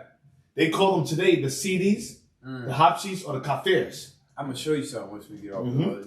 It's something real beautiful. Okay. I'm going to show you, though. Go on. And from Shinar. Shinar is Babylon. Yeah. Or Iraq today. Yes, sir. Go on. And from Hamath. Hamath is Syria. You have what is called the Afro-Syrians. You have Afro-Syrians. You have Afro-Iranians. You have Sudan. So you have, or even in Yemen. You have Yemen. You have Pakistan. Or you have the Sidis of Pakistan. So there's a remnant of our people that was left behind in those countries. So that's why we visit these various locations because of the roadmap. The Bible gives us the geographic location and where to locate the tribes. And give me Psalm chapter 19, verse 1. So it's our job to go to the scriptures, look at the history behind it, and look at the curses, pinpoint, identify, correlate their history with the Bible. Just like when we went to the studies of the Sidis people, they look just like us. And their plight, the conditions, where they live in the forests. They suffer the same conditions that we do. And that's how you understand, these are the Israelites. We don't go based upon, yes, most of them are going to be dark, black people. But you cannot always go by that. Because we did a lot of mixing. Yeah, we did. Our people definitely did that. Like you have a group called the Dalits of India. You ever heard of them? No, I haven't heard of them. They're called the outcasts. When you look at them, they look East Indian. Yeah. They look like that, but for some reason... They have like a Negro... Yeah, they got Negro features. That's what I was going to show you. And... Boy, that's why I was showing my girl. I'm like, look at this boy. He's sitting there praying with the Israelites. He looked like us, but he looked like an Indian, but he looked like us. So you got a group called the Dalits or the Untouchables, which also Dalit, it comes from the Hebrew word dal, which means to be outcast, scattered, dispersed, poor, weak, downtrodden, and it's Hebrew. So when you look at them, the conditions that they're suffering is the same condition that we're suffering. They fit the curses. Yeah, but you look, because when I first met them, we had a brother say, "Yo, I don't know what it is, but for some reason, I feel a connection with you guys." But first, I'm looking at him like this. But you don't look like us. It's kind of hard, right? Because you're gonna have different people trying to, sneak into. Yeah. They like, I don't know, but this brother's been following us for years, consistently, picking up the scriptures. So I'm like, damn. So I said, no, let me look a little further into the history. So I went into the history. I said, damn, Dallas Hebrew. What's the coincidence with that? Then I went a little bit deeper into the history to find, and you go into history, think about it. A lot of Black Americans travel to India to build with the Dalits. That connection. They have a close connection with Judah, American Blacks. We go there, it's like a close relationship between the Dalits and the American Black man. We always went over there. Even in 1973, they formed the Black Panther Party over there. And they were influenced by the Black Panther Party in America. And they read a lot of Black or civil rights literature, and they applied it to themselves. Yeah, men got together, applied it to themselves, and created the Black Panther Party in India.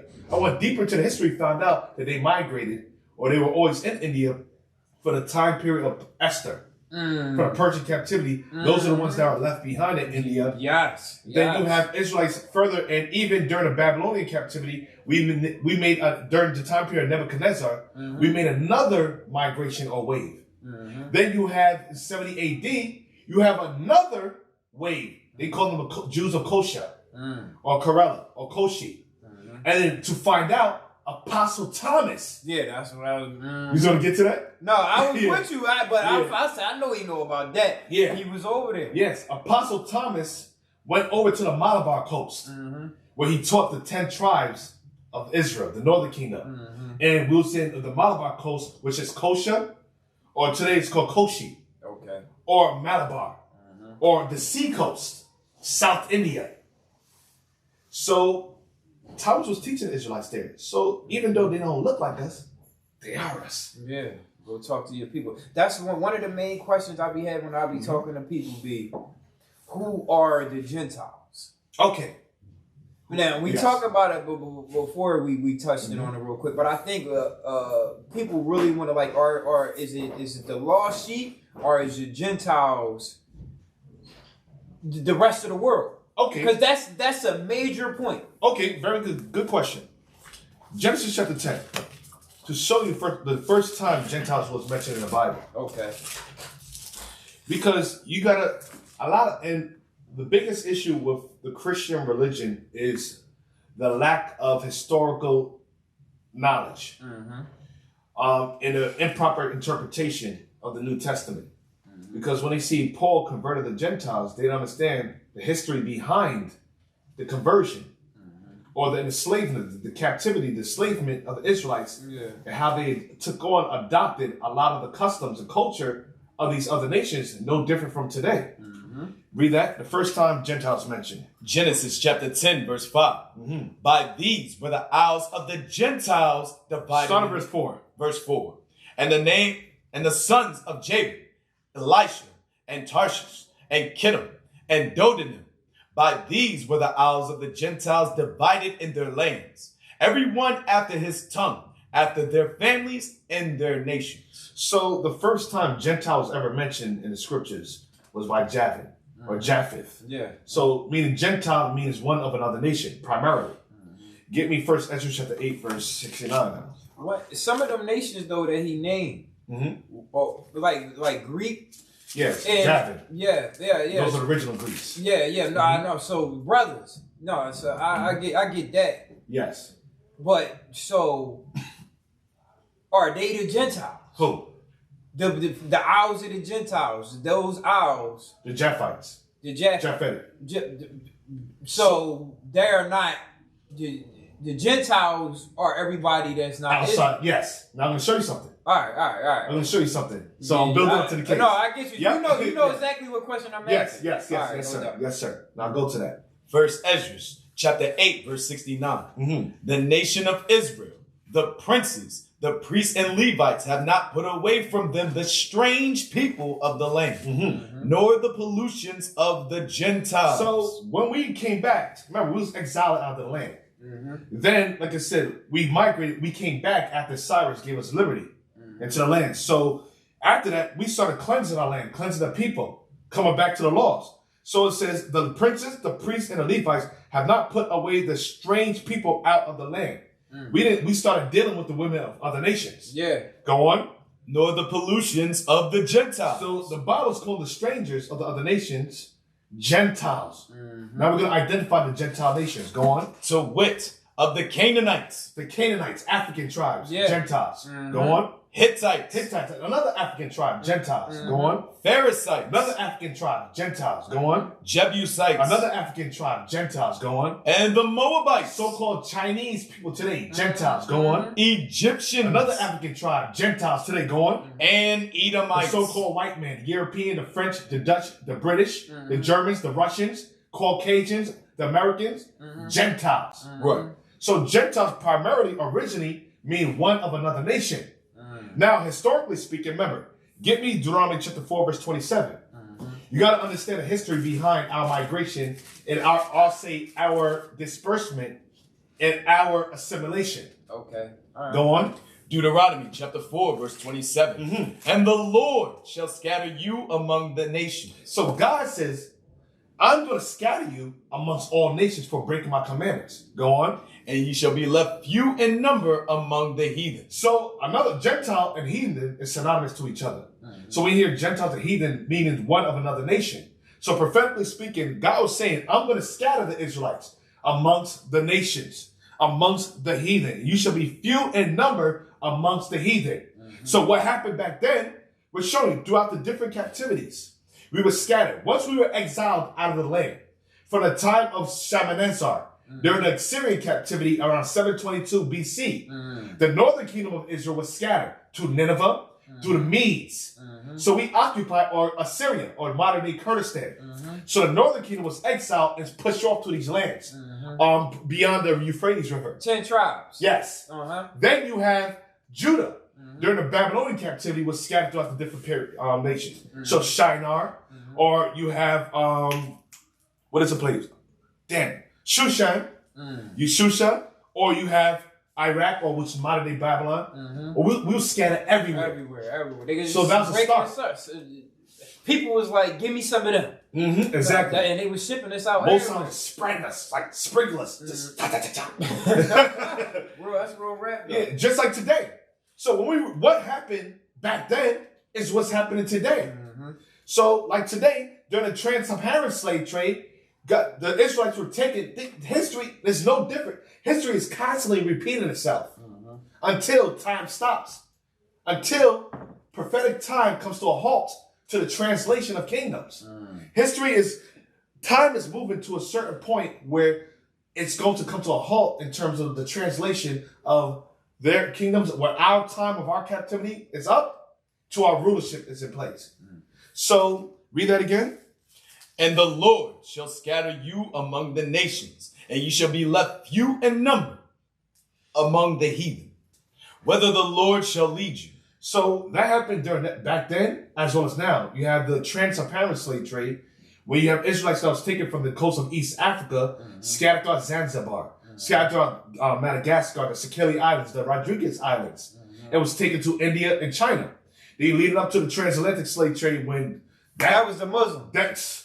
Oh, you mean trans-Saharan? Yeah, yes, one you said. That was the Islamic slave trade. Yes, the Islamic slave trade that they don't even talk about. Yep. They shipped us to the east. Yep. All right. And a lot of blacks, Moors, joined with Muhammad and them, and that's when we conquered Europe together. Yes. But we came on top. Yeah, no. And we took over like we always do. Yeah, that's what happens. But, so now, and that also happened during the transatlantic slave trade, when we were scattered throughout West Africa. Now, God took the Israelites to East Africa, and he took them from West Africa as well as Spain, and scattered throughout North America, South, Central America. Now, go on. Now, go to Deuteronomy 28, verse 64. So, that's the first prophecy. So, we lead it up, right? So, the Gentiles primarily means one of another nation, or heathen, or stranger. But prophetically speaking, God says, I'm going to take you, I'm going to scatter you amongst the heathens. And you're going to be left few in numbers. Go on. Deuteronomy chapter 28, verse 64. So that also happened in Persia. That's why you had Israelites in India. That also happened in Greece. Yes. That's why we were scattered. That's why Paul was going to Asia Minor. Yeah. The Israelites were scattered throughout Greece. And that's why Israelites were in Rome. Because you have Israelites, we were scattered throughout Rome. So this prophecy happened in each captivity. Every major ruling empire, the Israelites were scattered to it. Go on.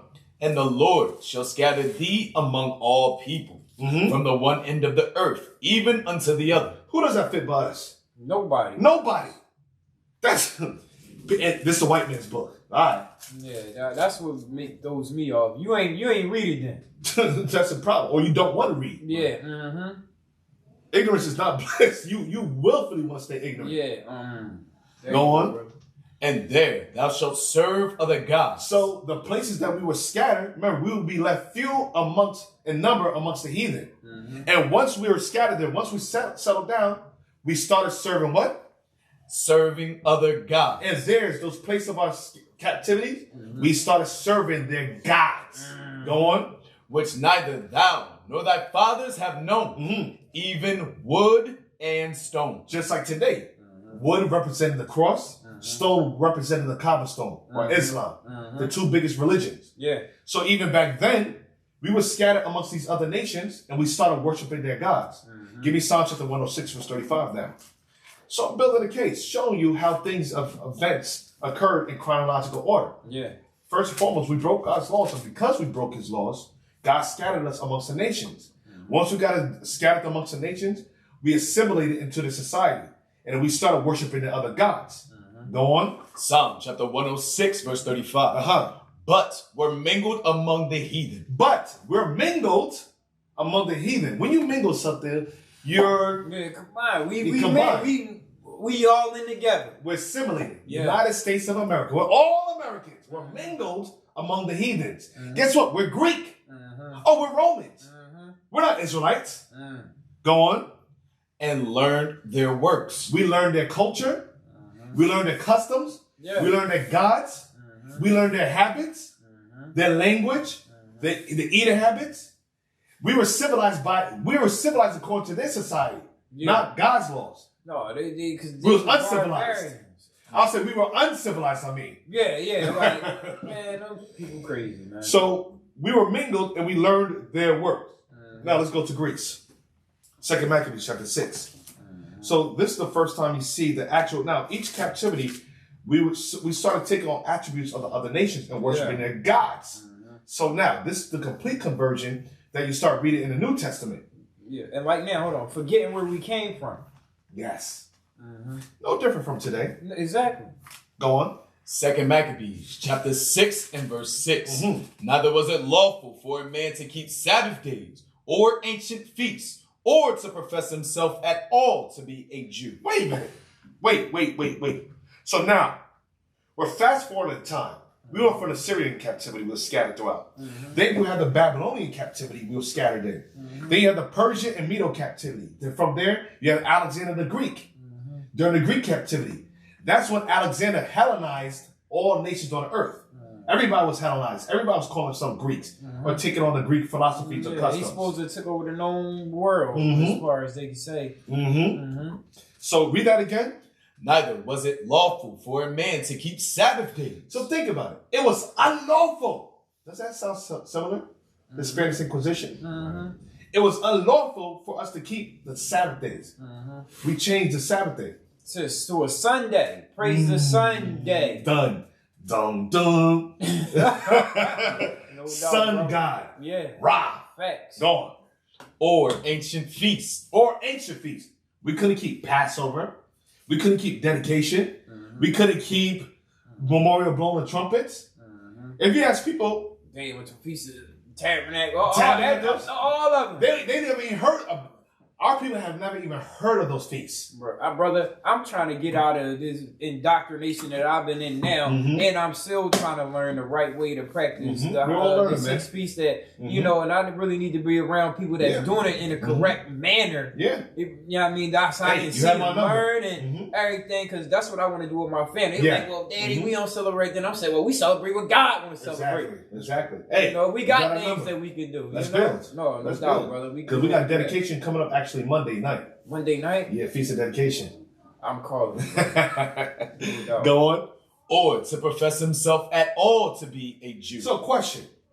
If it's illegal, unlawful for me to call myself a Jew, this is during the Greek captivity. Yeah. What can I call myself if I'm not able to profess my nationality? You might consider yourself a Moor or a black man. No, I'll say it again. During this time period. A Gentile. Very good. Who was ruling during that time period? Greece.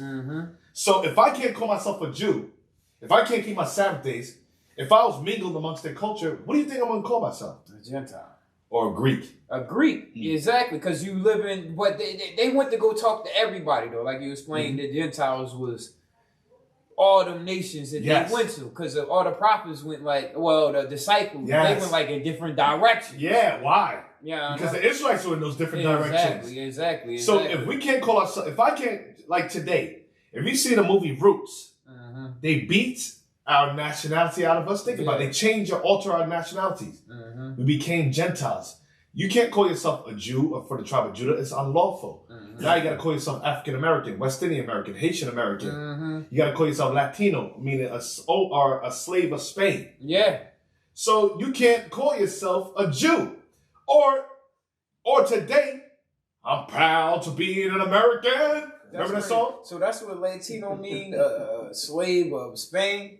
What'd you say, brother? Latino. I think it's slave of Spain. Oh, no, it's Spain. Yeah, I think Latino. Latino means a slave. Yeah, Latino means a slave because Latino means slave. Yeah. Latino or Latino. Yeah. No doubt, brother. It's just like I be telling my brothers that be calling themselves, I'm Puerto Rican. I'm with you, the Puerto Riches. Yeah. That's you were the Puerto Riches, huh? You're Puerto Rico. Yeah, that's what that mean, though. Yeah. Exactly. Come on now, that's your nationality. No, come on, brother. It was deeper than that. Yep. Read on. And in the day of the king's birth, every month, they were brought by bitter constraint to eat of the sacrifices. And guess what? We didn't celebrate birthdays. Nope. We never celebrated birthdays. Anytime the other nations celebrate their birth. And when they celebrate their birth, something bad always happened. It was always killing us. It's satanic. It's satanic. It's one of the highest satanic orders. It's a birthday. Birthday. You celebrating yourself. You lifting yourself up. Yeah. Rather than God. You broke the first commandment. You made yourself a God. Now we could mark it. I was born this day. That's it. You just born a day. It has no significance. My time came back around. All right, but it's another day. That's it. Real rap. Even December 25th. They say that's Christ's birthday. First and foremost, that was not Jesus Christ's birthday. Christmas has nothing to do with Christ, but has everything to do with King Nimrod. Of ancient Babylon. Yep, and born in what, 52 BC, some old crazy. But Nimrod was at the beginning of Genesis. No, that's what I'm saying. Like it's so far back, but they saying that come from Nimrod's birth, but that because Nimrod is all these false gods. Nimrod is every god. Nimrod. Yes. 3 deities. Osiris, You have Nimrod, Semiramis, and Tammuz.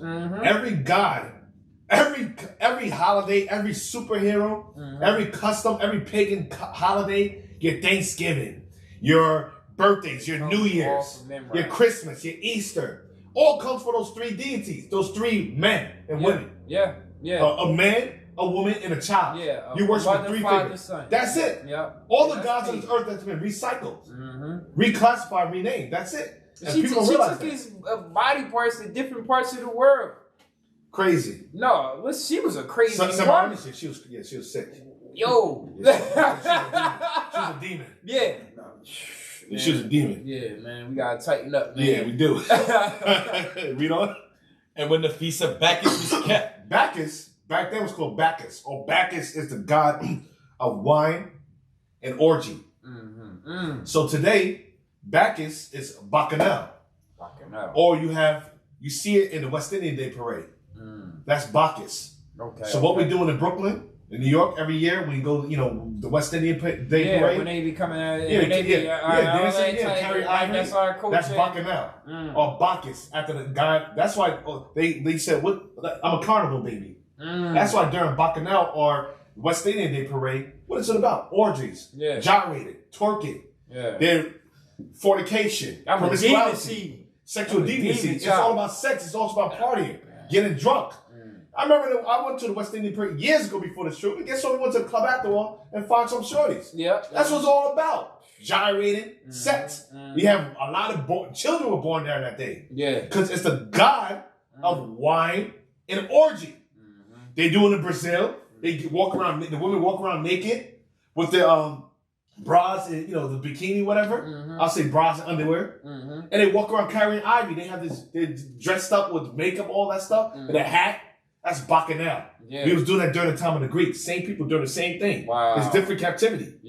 Same life all over again. As Christianity spread across Europe, so too did the celebration of Carnival. Colonization exported it across the world.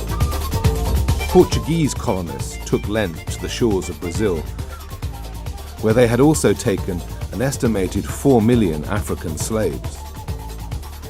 Over time, European rituals fused with African ones to create Brazil's world-famous Carnival. Read on. The Jews were compelled to go in procession to We were Bacchus, forced to worship Bacchus. Go on. carrying ivy. Moreover, there went out a decree to the neighbor cities of the heathen by the suggestion of Ptolemy. Read. Against the Jews, that they should observe the same fashions and be partakers of their sacrifices. So we have to observe the same customs and be partakers of their sacrifices to their gods. They trying to force us to conform. Just like they force Islam on us. Just like they force Christianity on us. All religions was forced on us. Different captivity. Whether the ships were sent to India, he was forced to conform to Hinduism. Whether to China, he was forced to conform to Buddhism. Whether to America or the West Indian Islands or Haiti, you forced to conform to Catholicism, Jehovah's Witness, baptism, or Seventh-day Adventist religion or Mormonism. So wherever your slave master, the religion of your slave master is the religion that you was forced to conform to. The religion that you was forced to serve. The gods that you serve today, that you think that you're serving the real God. You're serving the devil. Copycat of the real God. and you're gonna go December 25th. The black man, the black woman's gonna go. Oh, Christmas tree, oh, Christmas tree. The winter solstice. That's it. Celebrating the devil. The death of the sun and the rising. These people tripping. Craig's then on January 1st. You're gonna serve the God of new beginnings called Romulus. So that's you're going from one God. Oh, no, sorry, Janus. January 1st. Happy New Year. Ain't nothing new about the winter. The New Year is March and April. Springtime. That's when everything is renewed. So you're going to celebrate another God, Janus. Common sense. But common sense is not so common to us. The Bible gives us common sense. Go on.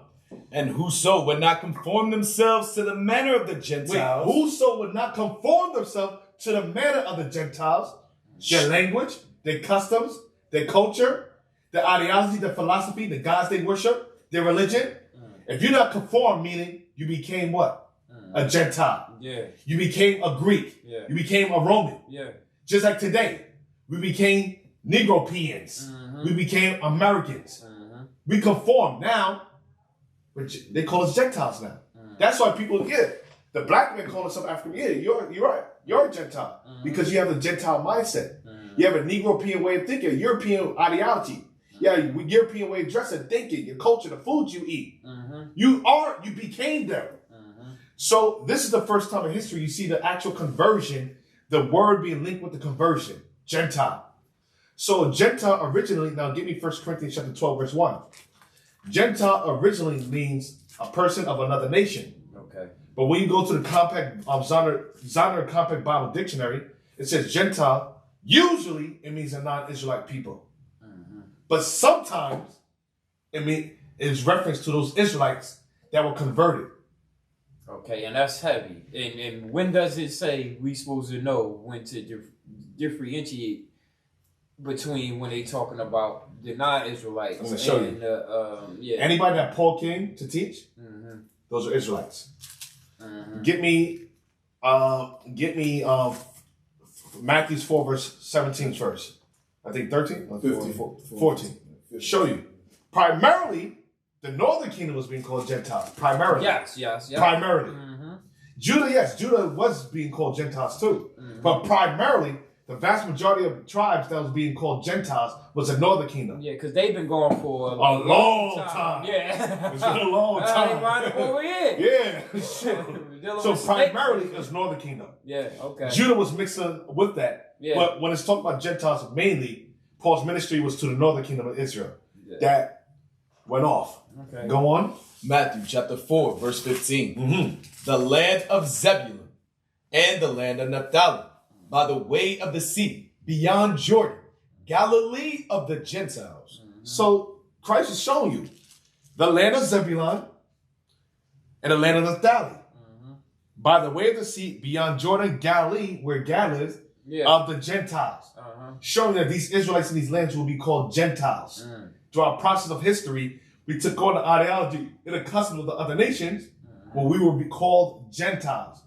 That's why Paul said this in 1 Corinthians chapter 12, verse 1. Read. 1 Corinthians chapter 12, verse 2. Ye know, verse 1. Now concerning spiritual gifts, brethren. Who's Paul's brothers? Us? The Israelites? Yeah. Okay. Prove it. Romans 9, verse 3. Because we got to prove all things. These are not our words. Because people say, how do you guys are making it up? Okay. It's in there. That's what kills them. When it's from scripture. They have to kill us. They're going to have to kill us. Because nobody can confound us. You got world global leaders having meetings about how to stop us. Yeah. And that's really crazy. It's going to be, and like I said, there's going to be another inquisition because they can't stop us. Can't stop, won't stop. They can't. We got, it's too much power in this book.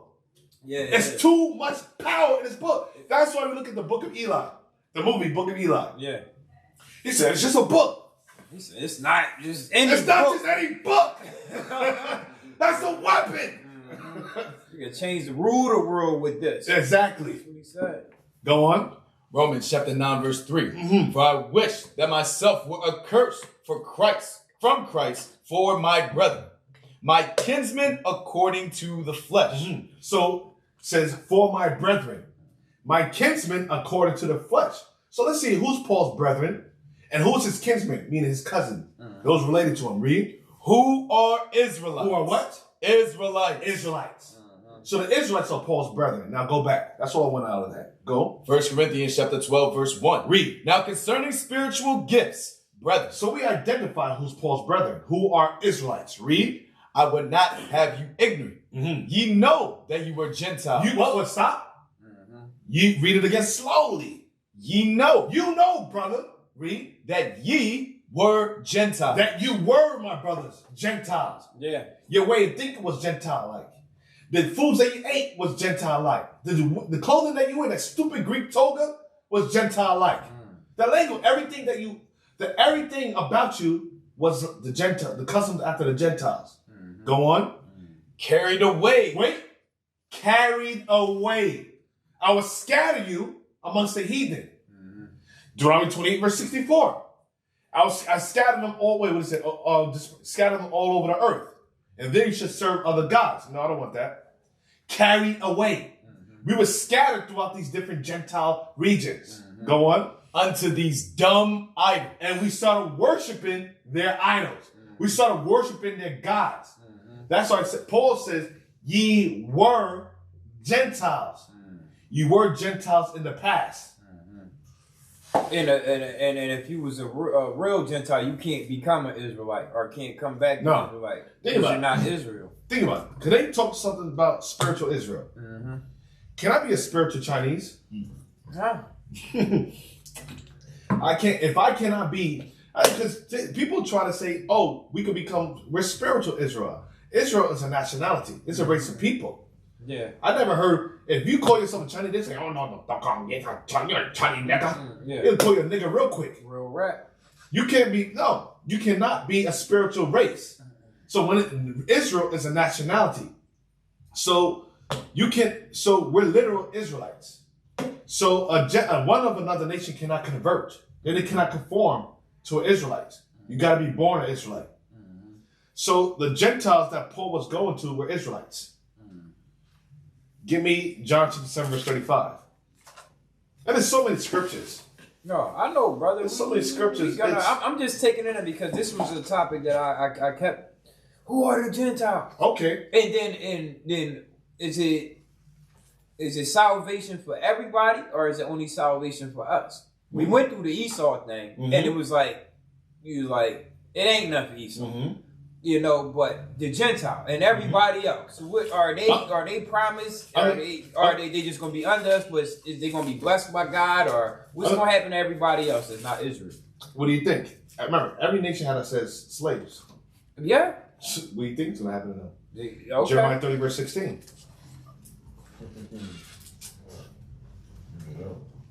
Read.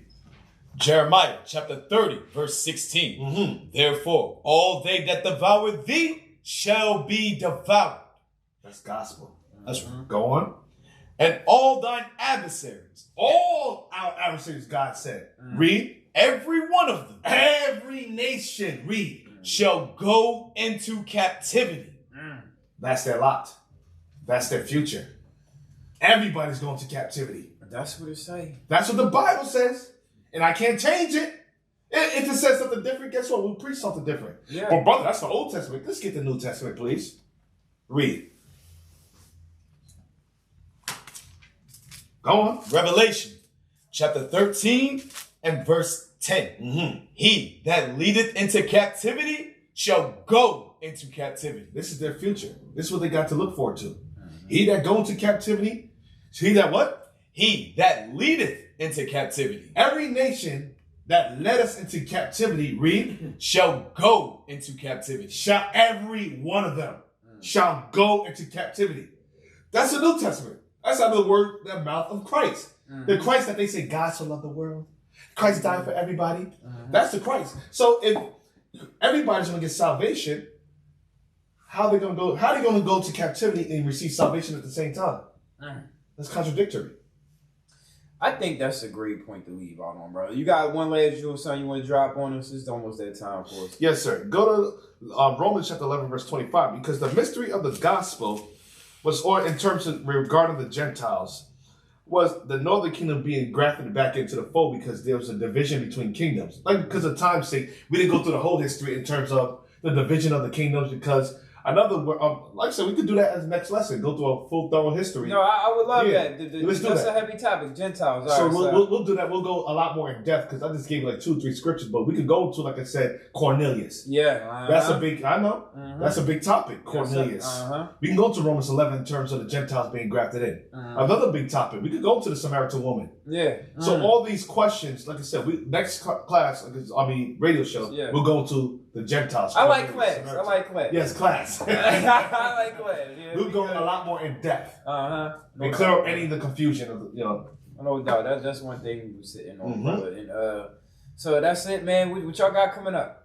Actually, you know what? Go ahead. Run through it. We'll say that for next time. All right, no doubt. Because we're gonna go a little bit more in depth. But all praises to the Most High. Like I said, hey, all praises. The spirit took us somewhere else. No, like we always do that. But we always find it. We be getting to something, we be talking, and then that's what makes it natural. Yeah. No, real rap. I had a whole plan today. I said, we're gonna go. I said, we're gonna go to Christmas. We're gonna go to Thanksgiving. We're gonna get them for celebrating eating that turkey. We're gonna get them. So we're gonna hit them with Christmas. We're gonna hit them with New Year's. We're gonna go to all that. Listen, with that, but the spirit, we're gonna bring that back too, because we're gonna smash them at the New Year. So we're gonna hit them about Thanksgiving, Christmas, and New Year. Yep. So Gentiles and holidays. Yep. That's what y'all got for it. To look for the first Thursday of next month. So we can do that. We can do the whole topic of Gentiles. Yeah, that's a great topic for us. Yeah, that's a heavy topic. No, that's the biggest confusion. Yeah, that's what I think too. And it's not easy. To the like I said, if you're not studied, I can see why you'd be confused. You got to take time to go through the scriptures. You can't just rush something and say, "Oh, this is what it means," because it says that. No, you got to understand the history of things. You got to go back to this. There's different steps before you can get to the New Testament. The New Testament is the Acts of the Apostles. Yeah. Them going to the different different lands where the Israelites are scattered. So, but like I said, next class we'll go into that more. But real quick, sorry. No, go ahead, brother. Say what you're gonna say. Our people gotta realize that we're the Israelites according to the Bible, and we gotta stop celebrating or following after the other nations and worshiping these false gods, just like you just celebrated November 24th or 25th, whatever it is, so-called Thanksgiving. Well, a lot of you try to use the excuse saying that you want to give thanks to God, using that as an excuse to eat turkey, not realizing that Thanksgiving is the death and the destruction of the North American Indians, the bloodshed. That's why the turkey represents the body of the North American Indians. And he said he hate all our feasts and all the practices that we have. Yep, the cranberry sauce represented the blood of the North American Indians, and the stuffing represented the guts that they spilled to the North American Indians. That's why they have the Cowboys versus the Indians every single year. People still didn't catch on. But they say that we're thinking God. No, you're thinking the God that you're thinking is Mars, the God of war. Yeah. So you worship another God, or even Christmas. We ask our people to do research, see whether or not what we're teaching or bringing out is true. Christmas is a false. You cannot change a day to be something positive. You cannot take an unclean thing and make it clean. Saint Nicholas. It's Saint Nicholas. Saint Nicholas was a black man. He was a righteous man that they took and they made a false image of him, though. Yeah, made a white image of him, just like they made a white image of Christ, and put a whole Jewish mysticism behind it, or fable, and made him Santa Claus or Saint Nicholas, Satan or Santa, Satan. Yes. Santa, Satan. Listen. And the elves were slaves. The elves sought their Pete, a slave. He's spitting whole facts right there. My brother know about what was going on through the Inquisition and all like that during that time. So they was trying to get us, but we getting ready to close out, brother. So just tell them where they can find you. You know, to tell them the camp and everything, and we're gonna go ahead and sign out, brother. So you can visit us at www.israelunite.org. Once again, you can visit us at www.israelunite.org. You can also, like I said, you can also reach us through our email, IUIC.Philadelphia@israelunite.org. Once again, IUIC.Philadelphia@israelunite.org. All right? All right, no doubt, man. Make sure y'all tap in with my brothers. They some good brothers, man. Thank you, Captain Joel. Yes, sir. And it's always a pleasure. It always is, and I can't wait to have you brothers back. Yes, sir. And so we can go deep dive into what we gotta go in. Yes, sir. And thank you again, the IUIC. Yes, sir. No doubt, brother, and all the brothers that came with you. I appreciate always seeing y'all brothers. His army always come with him, and they always come in holding them down. So we appreciate that. But we about to sign out. You already know it's your boy, Third Eye Rail Ruger. This is the God Body Show, and we see y'all next week. We out. We used to scream Black Power while Heron was pushed. But at the end of the day, nothing's in vain. IUIC has been given a vision. The tents of Judah has risen. Many has attempted the mission. Minor murmuring, omitting, and missing the mark. Just reading that he had the flame of fire in his eyes gave us the spark. We on Paul's mission. We out on the road, purple and gold. From Mexico, Cuba, Haiti, Ghana, Sierra Leone. 144,000 boots banging, concrete crackling. These are how men repented at heart. The scriptures is proof. IUIC, we deliver the truth.